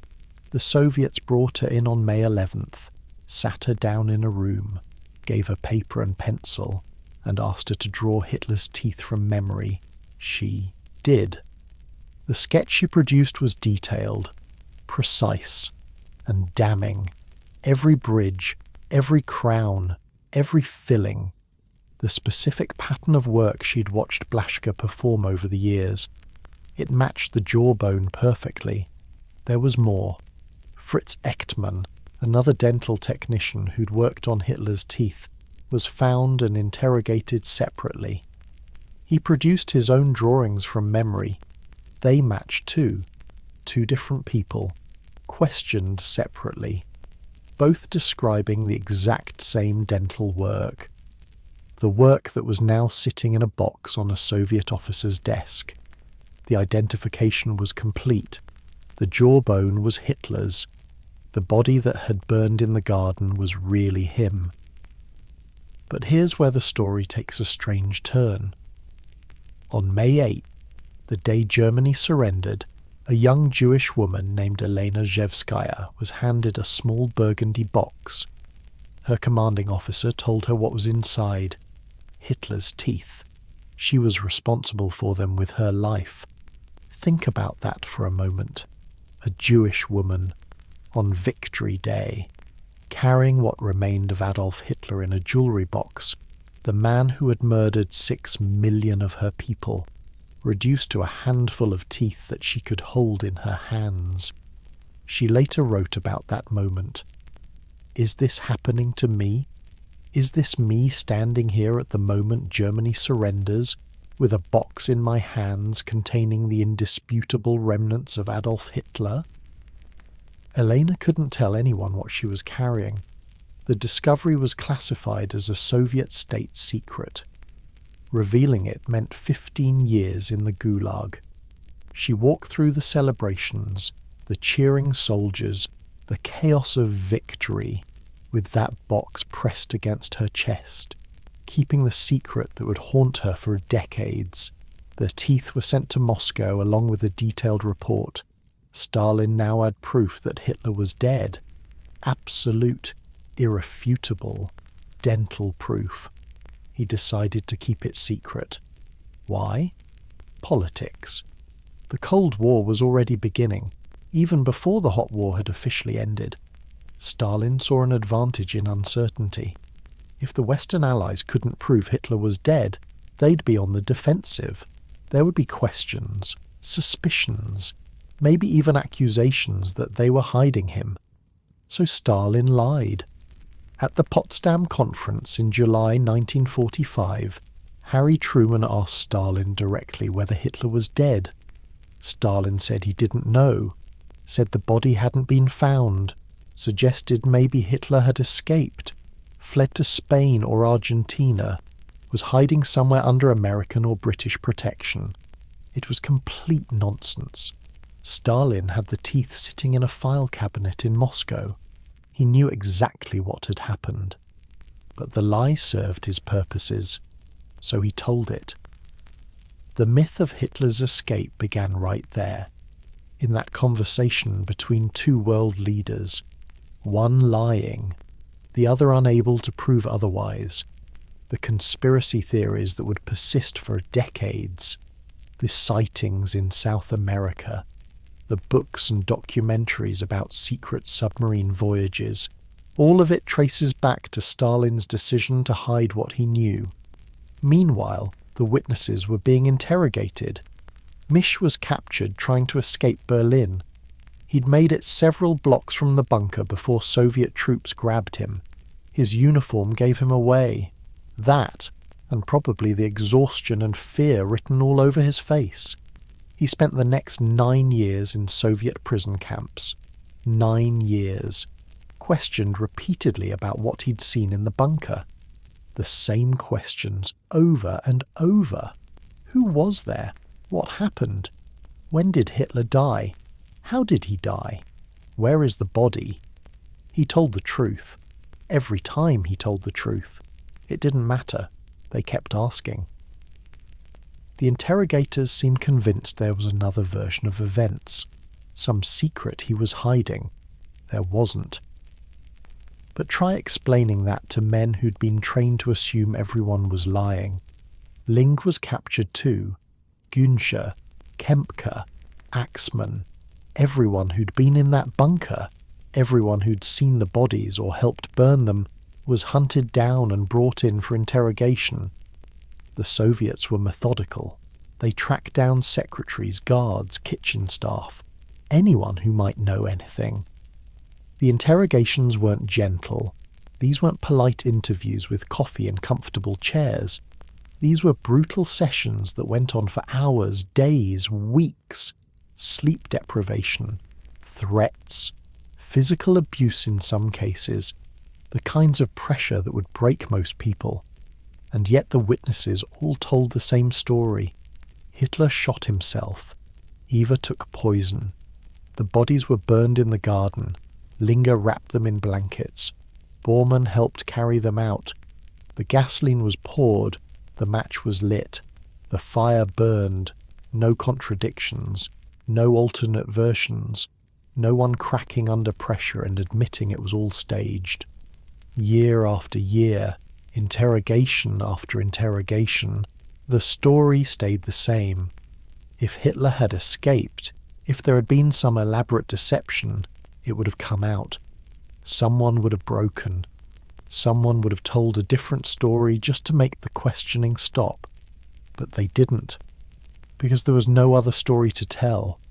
Käthe Häusermann paid a terrible price for her cooperation. After identifying the teeth, she expected to go home. Instead, she was detained. The Soviets couldn't risk having a witness who could confirm Hitler's death walking around freely, potentially talking to Western journalists. She spent nearly 10 years in Soviet captivity, first in comfortable conditions, almost like a guest. Then, when she tried to leave, in prisons and labour camps. Her crime was knowing too much about something Stalin wanted to keep secret. When she was finally released and returned to West Germany, she was 45 years old. Her fiancé had married someone else. Her career was gone. Her life had been stolen by the simple act of drawing a diagram of a dead man's teeth. Elena Zhevskaya kept her silence for years. The state secret weighed on her. She'd been there. She knew the truth, but she couldn't tell anyone. In 1961, she found a way to smuggle the story into one of her books, sneaking it past Soviet censors who didn't recognize what they were approving. Later, after the Soviet Union fell, she wrote openly about carrying that box through the streets of Berlin, about what it meant to be a Jewish woman holding the last remains of Adolf Hitler. She died in 2017, having spent most of her life carrying a secret that should have been shared with the world from the beginning. The remains themselves had a strange journey. After the initial identification, the bodies, what was left of them, were buried in secret, then dug up, then moved, then buried again. The Soviets were paranoid about anyone finding them, about the grave becoming a shrine for neo-Nazis. By 1946, the remains of Hitler, Eva, the Goebbels family and several others were buried at a Soviet military facility in Magdeburg, East Germany. They stayed there for nearly 25 years, mouldering in an unmarked grave while the world above argued about whether Hitler was really dead. In 1970, the KGB decided to get rid of them once and for all. The Magdeburg facility was being transferred to East German control. The Soviets didn't want to leave any trace behind. A team exhumed the remains one last time. What was left, bones and fragments that had already been burned once in the Chancellery garden, was cremated again, completely, thoroughly, until there was nothing but ash. That ash was collected and driven to a bridge over the Biederitz River, a small tributary of the Elbe, and there, quietly, without ceremony, the last physical remains of Adolf Hitler were dumped into the water and washed away. Almost. The teeth stayed in Moscow, the jawbone too.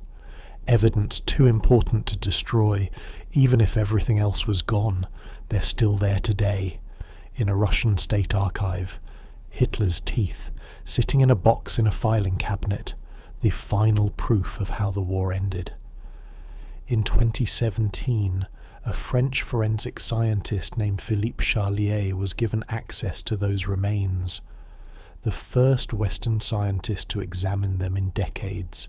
He brought modern techniques, electron microscopes, analysis methods that didn't exist in 1945. His findings were definitive. The teeth matched Hitler's dental records perfectly.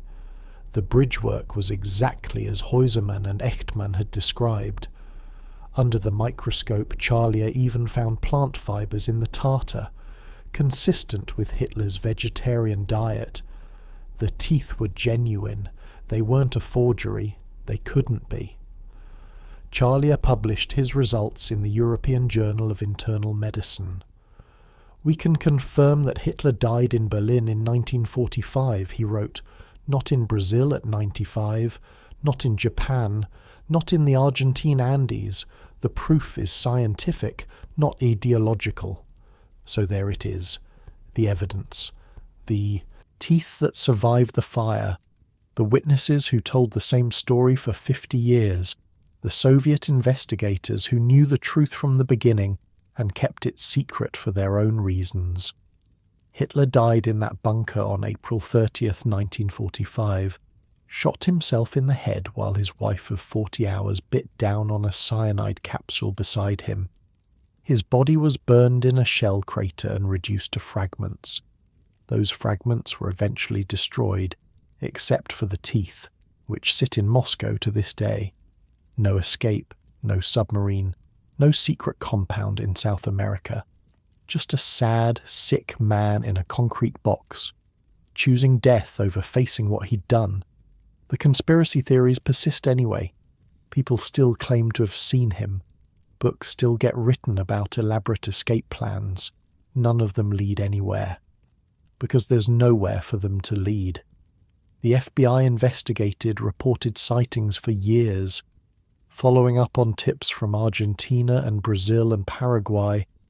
Agents chased leads about mysterious Germans in remote villages, about compounds in the jungle, about submarines that had supposedly made the crossing undetected. They found nothing, because there was nothing to find. The man was dead, had been dead since that afternoon in the bunker. Part of the answer for why the myths persisted is Stalin's disinformation campaign. By keeping the truth secret, by actively spreading doubt, he created a vacuum that conspiracy theories rushed to fill. Once those theories took root, they proved almost impossible to dislodge. People wanted to believe in the escape. It made a better story than the mundane reality of suicide in a bunker. And maybe there's something else too. Maybe we don't want to believe that monsters can die so easily, that a man responsible for so much suffering could just put a gun to his head and end it.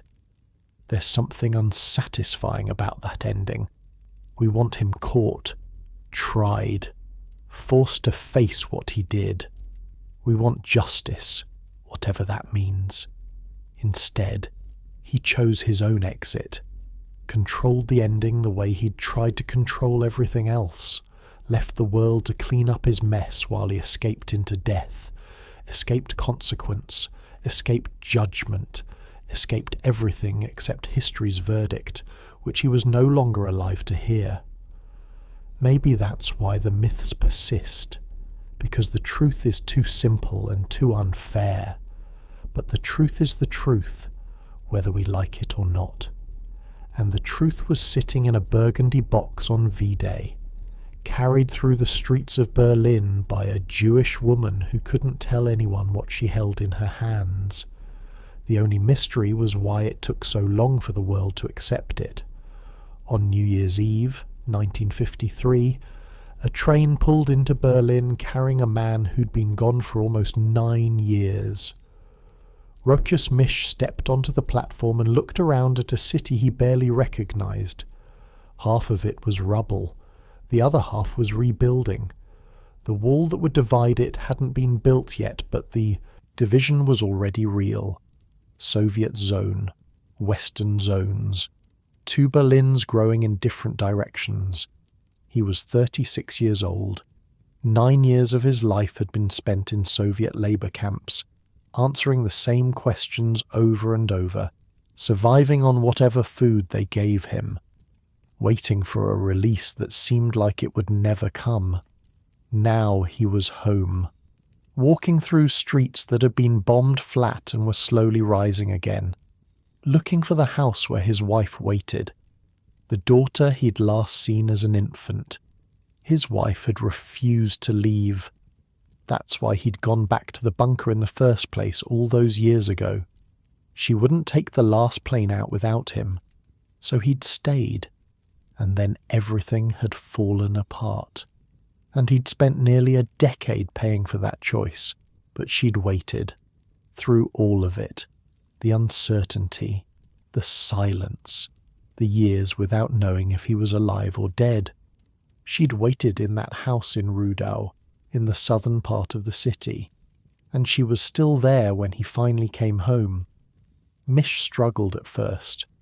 What do you do when you've spent 5 years in Hitler's inner circle and then 9 years in Soviet camps? What skills do you list on a job application? What do you tell people when they ask what you did during the war? He was offered work, odd jobs mostly, through people he'd known before, a porter position at a hospital, a driver for some company. But all of them would have meant leaving Berlin, and his wife wouldn't go. After everything they'd survived, she wasn't leaving her home. So he found another way, got a loan backed by some wealthy Germans who'd known him before the war, bought a small painting and decorating business from a man who was retiring, house painting, wallpaper, the kind of honest, ordinary work that had nothing to do with bunkers or switchboards or the end of the world. He ran that shop for over 30 years, built a life, watched his daughter grow up, became a grandfather, just a regular man in a regular house, less than 4 kilometers from the place where he'd watched history collapse. For decades, nobody much cared about Rochus Mish. He was just another veteran, another survivor, another old man with stories nobody wanted to hear. Germany was busy rebuilding, busy forgetting, busy becoming something new. The war was over. People wanted to move on. The bunker, meanwhile, sat underground and rotted. After the war, the Soviets had levelled everything above ground. The Reich Chancellery, that massive building where so many terrible decisions had been made, was demolished stone by stone. The rubble was hauled away, the ground was cleared, but the bunker itself was harder to destroy. In December 1947, Soviet engineers tried to blow it up. The explosions damaged some of the interior walls, collapsed a few ceilings, but the main structure held. 4 meters of reinforced concrete doesn't give up easily. They tried again in the 50s. More explosives, more demolition crews. They managed to destroy some sections, fill in some tunnels, but the core of the bunker remained. It was easier to just bury it, cover it over, pretend it wasn't there, which is what they did. The land above the bunker became part of East Berlin. The wall went up in 1961, cutting the city in half, and suddenly that patch of ground was in a death strip. No one built anything there. No one dug. The bunker sat in darkness, flooded with groundwater, slowly decaying but never quite disappearing. In 1972, the Stasi got curious. The East German secret police had heard rumours about tunnels, about underground passages that might connect to West Berlin, potential escape routes. They sent teams to investigate the area around Wilhelmstrasse, digging carefully, mapping what they found. They found the bunkers, not just the Führer bunker, the whole complex of underground structures that had honeycombed that part of Berlin during the war. Air raid shelters, command centres, storage rooms, and documents, thousands of them.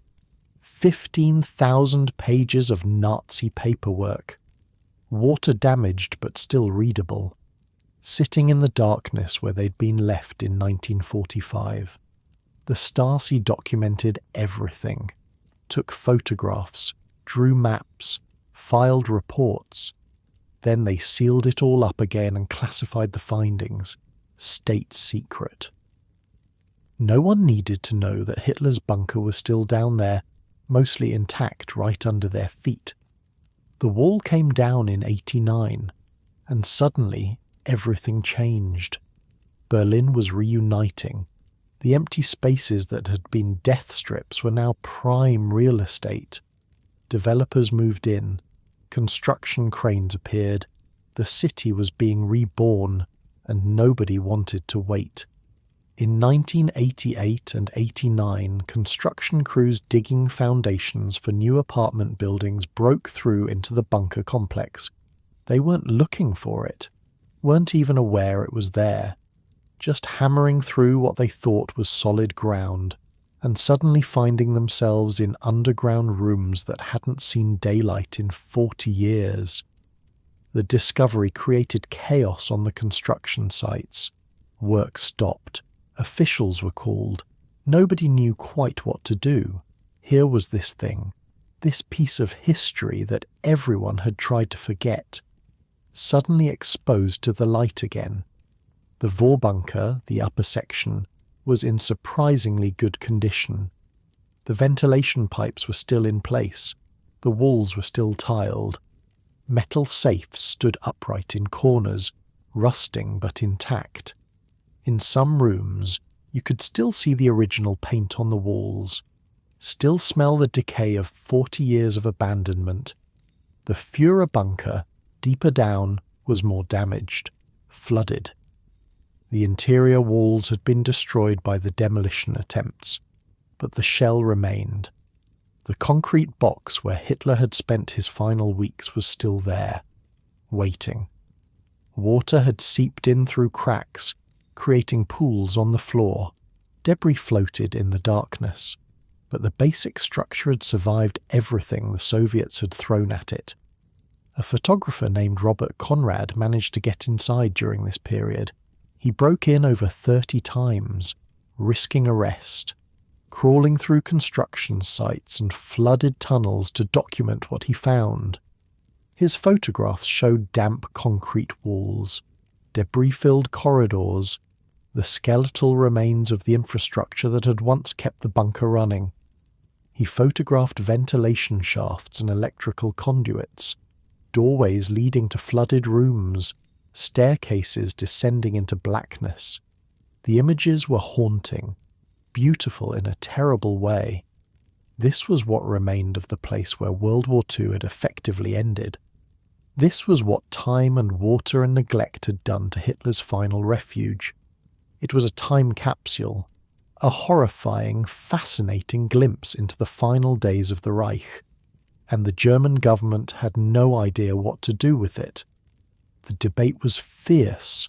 Some people wanted to preserve it, turn it into a museum, a memorial, a place where people could learn about what had happened. History shouldn't be buried, they argued.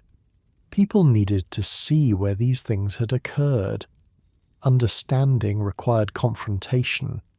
Others wanted it destroyed completely, erased from the earth, leaving no trace that might attract neo-Nazis or serve as a shrine to Hitler's memory. Germany had worked hard to move past its Nazi era. Why create a tourist attraction around the place where Hitler died? Why give extremists a gathering point? In the end, they chose erasure. The exposed sections were demolished. What remained was filled with concrete and sand, sealed off, buried under the foundations of new buildings. The construction continued. Apartment blocks went up. A parking lot was paved over the spot where the garden had been. By the late 90s, there was nothing left to see. Just ordinary Berlin streets, ordinary buildings, ordinary people living ordinary lives on top of one of the most infamous locations in human history. Misch watched all of this from his house in Rudow. He was in his 70s by then, 80s, still running his shop, still telling his stories to anyone who asked. After the bunker was rediscovered, the questions started coming more frequently. Journalists, historians, documentary filmmakers, they wanted to talk to the last witness, the man who'd been there, who'd seen it all, who could describe what it was like in those final days. Misch talked, That was his nature. He'd spent 9 years being forced to talk by Soviet interrogators, and now he talked willingly, almost compulsively. He gave interviews, wrote a memoir, consulted on films. His perspective was strange and sometimes troubling. He'd spent 5 years in Hitler's inner circle, and he still struggled to reconcile the man he'd known, the boss who'd joked with staff and been kind to his dog, with the monster history remembered. He was no brute, Misch would say in interviews. He was no monster. He was very normal. This made people uncomfortable. How could anyone describe Hitler as normal? How could someone who'd been there, who'd seen the end, still speak about him with something approaching fondness?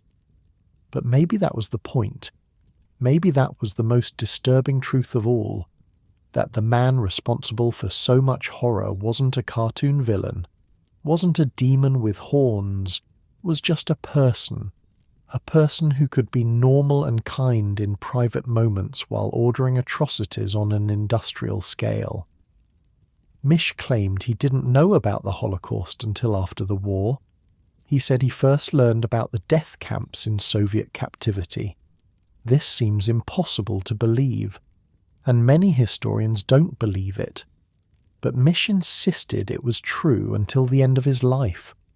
What we know is that he kept his head down, did his job, didn't ask questions, connected phone calls and delivered messages and tried not to think about what those calls and messages might mean. He survived by not knowing, or by choosing not to know, or by knowing and pretending otherwise. The distinction may not matter. His wife developed Alzheimer's in her later years. She died in 1998. Misch kept running his shop until he finally retired in his late 60s. He stayed in the same house, the one he'd moved into when he came home from the camps, never left Berlin. In 2004, a German film called Downfall was released. It depicted Hitler's final days in the bunker. Misch's character was in it. He watched the film and laughed at parts of it, said it was too dramatic, too loud. Everyone whispered in the bunker, he told interviewers. It was a death bunker. Nobody screamed. He died on September 5th, 2013. He was 96 years old, the last survivor of the bunker, or at least the last one anyone knew about.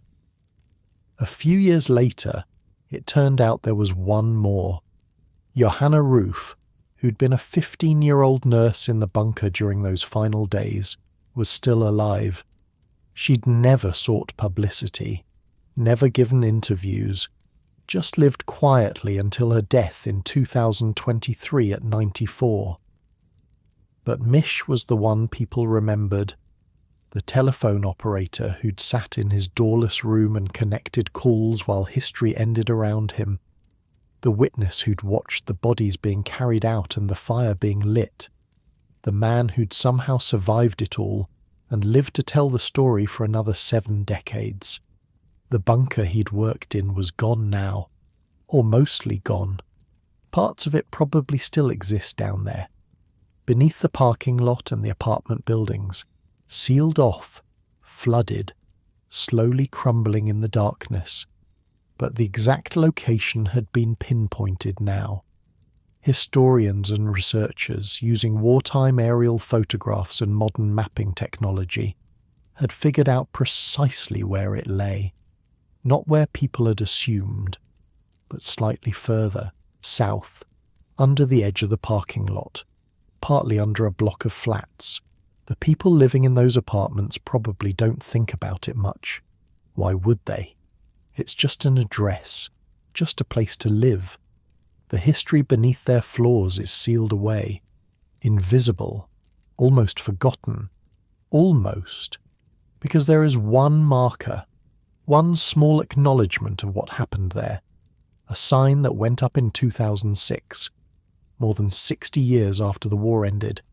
Just an information board, text in German and English, a diagram showing where the bunker was located, The basic facts of what happened in April and May of 1945.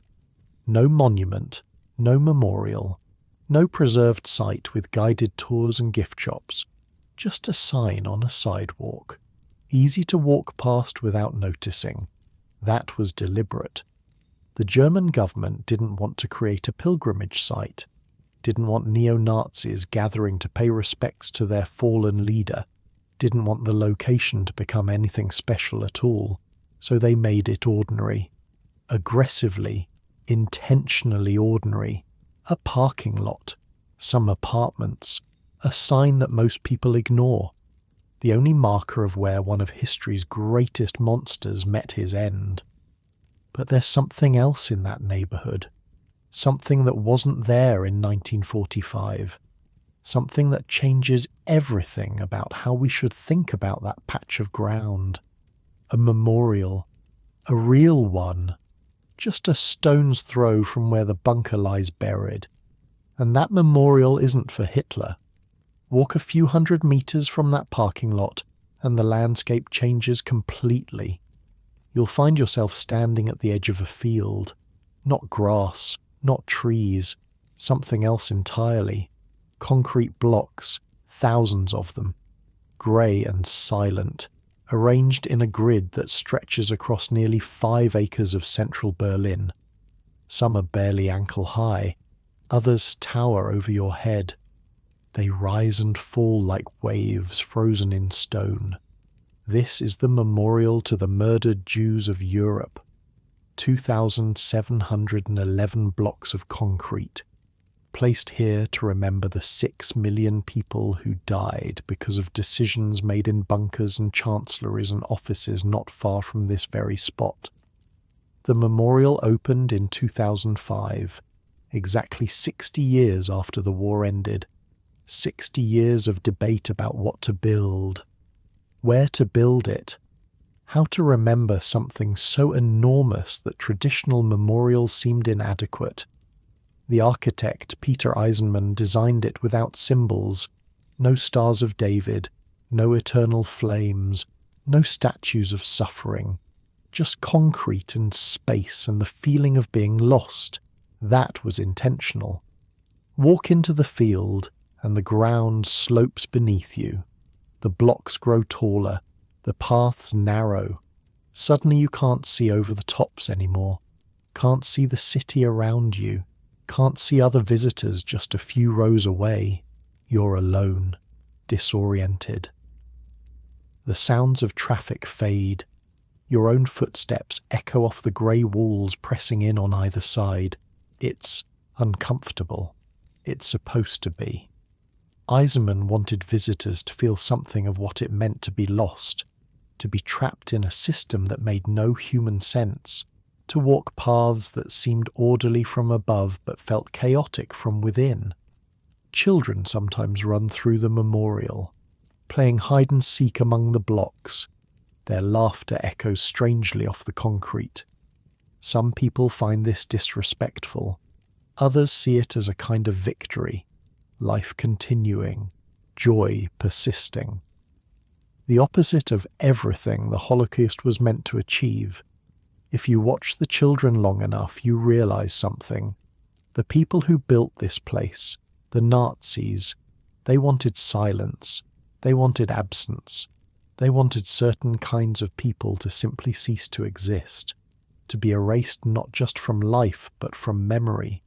And here are children, running, laughing, alive, Jewish children, German children, children from everywhere, playing in a memorial built on ground where the people who wanted them dead once held power. That's not disrespect, that's defiance. The blocks have no names on them, no dates, no inscriptions explaining what each one represents.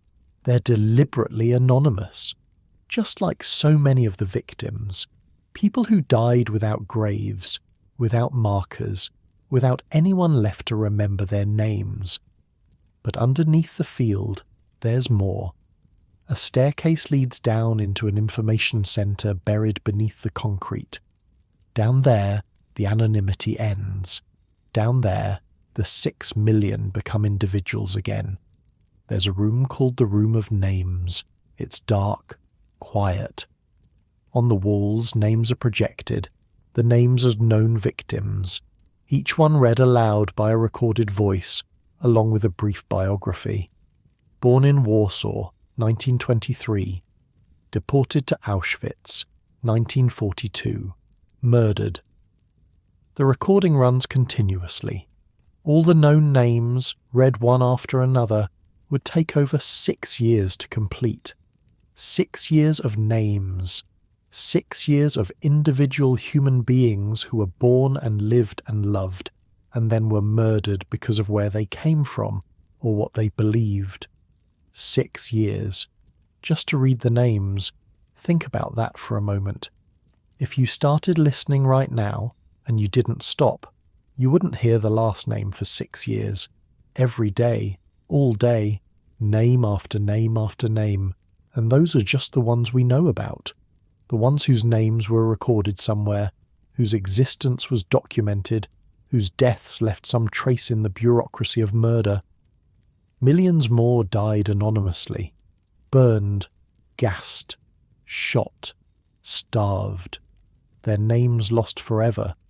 The memorial sits on land that was empty during the war. It wasn't chosen for any historical connection to the Holocaust itself. It was chosen because it was available, because it was central, because Berlin needed a place to remember. But here's the thing nobody planned. When you stand at the southern edge of the memorial, at the corner nearest the Tiergarten, you're less than 200 meters from the spot where Hitler's bunker lies buried, the parking lot where his body was burned, the unremarkable street where one of history's greatest horrors began its final chapter. 200 meters, maybe a 3-minute walk. On one side, nothing. A parking lot. A small information board that most people walk past without reading. No memorial, no monument, no acknowledgement beyond a few lines of text and a diagram. On the other side, 2,711 concrete pillars covering 5 acres. Visited by millions of people every year, standing as permanent witness to the crimes committed by the man who died in that bunker. The perpetrator gets a parking lot. The victims get a memorial. There's something fitting about that. Something right. The man who wanted monuments built to his 1,000-year Reich, who dreamed of architecture that would last for millennia, who imagined himself remembered forever as the greatest leader in history. That man gets an anonymous patch of asphalt where people park their cars and buy bubble tea. There's probably someone parking there right now, someone who has no idea what happened beneath their wheels, someone checking their phone or adjusting their mirror or thinking about what to have for dinner. Normal life, ordinary moments, on top of extraordinary horror, while his victims, the ones he tried to erase from history, the ones he murdered by the millions, they get the memorial, they get the names read aloud, they get the concrete pillars rising toward the sky. History has a sense of justice sometimes, not often, but sometimes. If you visit Berlin today, you can walk this route yourself. Start at the memorial. Spend some time among the concrete blocks. Go underground and listen to the names. Then walk south. Past the embassies and the government buildings and the tourists taking photographs.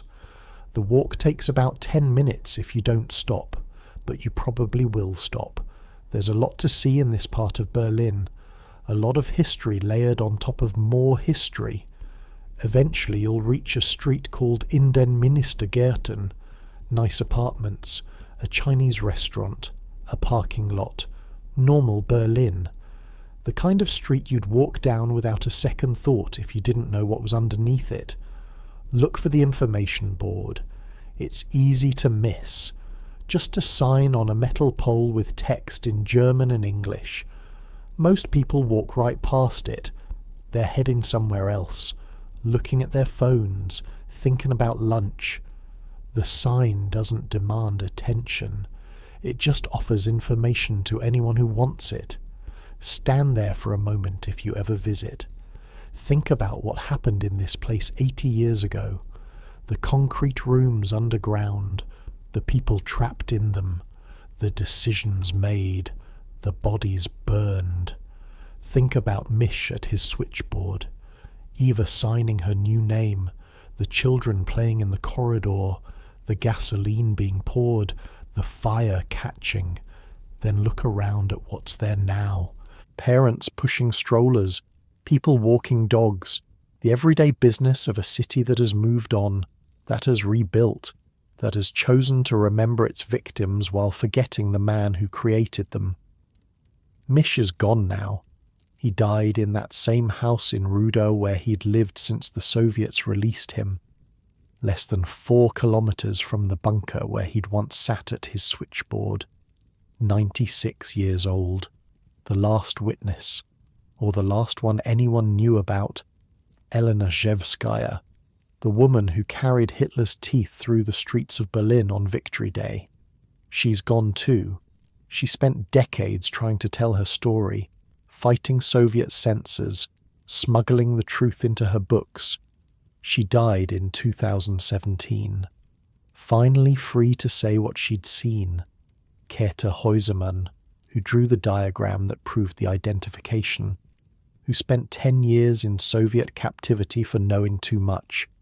Linger, who wrapped the bodies in blankets and carried them up the stairs. Günsche, Kempka, Bormann, all of them gone. Soon there will be no one left who was there, no one who saw it with their own eyes, no one who can say, "I remember." Then it will be just us, the ones who came later, the ones who have to decide what to do with this history, how to carry it forward, how to make sure it isn't forgotten. The bunker is sealed, the bodies are gone, the teeth sit in an archive in Moscow, but the story remains. A parking lot in Berlin where something terrible ended, a memorial nearby where something terrible is remembered, an ordinary city going about its ordinary business on top of extraordinary history. That's how it is with most places if you think about it. Layers of time stacked on top of each other, the present covering the past, covering the deeper past. We walk over history every day without knowing it, but sometimes it's worth stopping, worth looking down, worth asking what happened here, and what it means that we're standing in this spot now.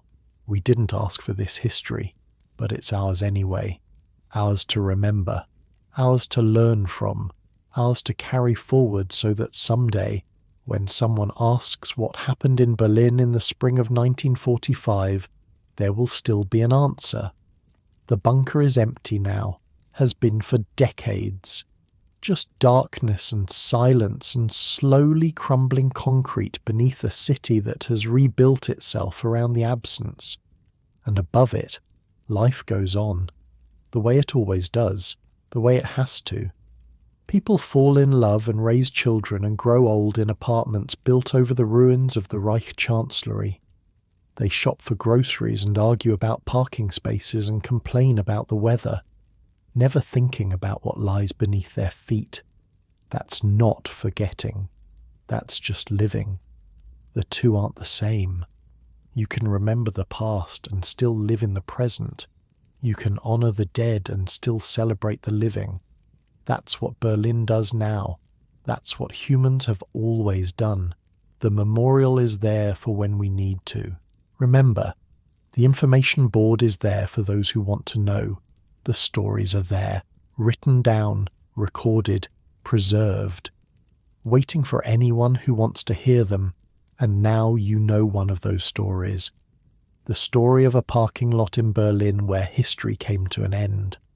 A telephone operator who kept his head down. A woman who carried teeth in a box. A bunker that refused to be destroyed and was buried instead. It's a strange story, a sad one in many ways, but it's a true one, and that matters. The night is getting late now, or early, depending on how you look at it.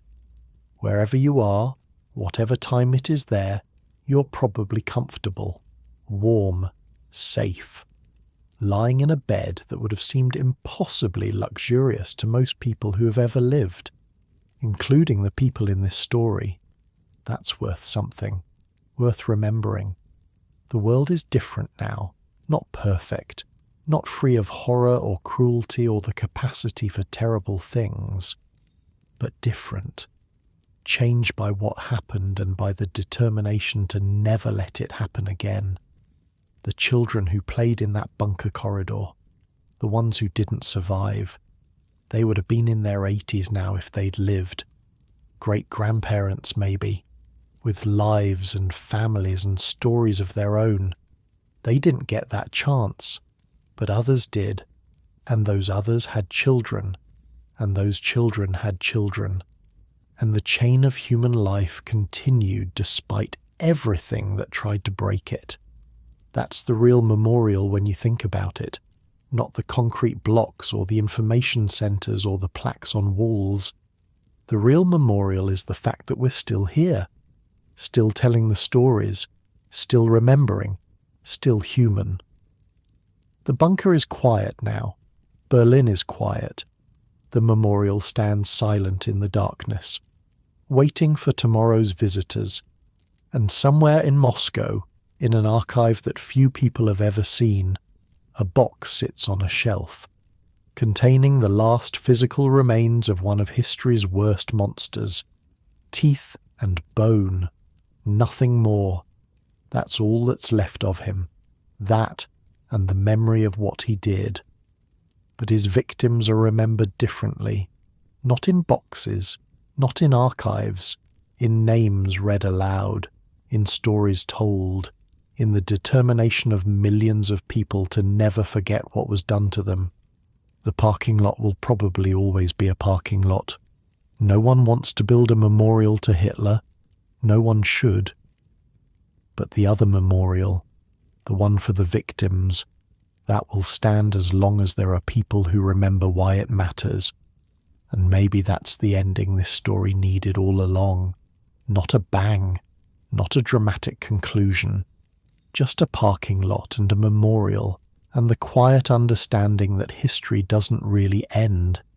It just becomes part of us, part of the ground we walk on, part of the air we breathe. Close your eyes now if they're not already closed. Let the story settle. Let the images fade. Tomorrow the sun will rise over Berlin, the way it has every day for thousands of years. The memorial will catch the morning light. The parking lot will fill with cars. The city will wake up and go about its business. And somewhere, someone will stop at that information board and read about what happened here. Learn a piece of history they didn't know before. Carry it with them when they leave. That's how memory works. One person at a time, one story at a time, passed from those who know to those who need to know. Now you're one of the people who knows. Rest well.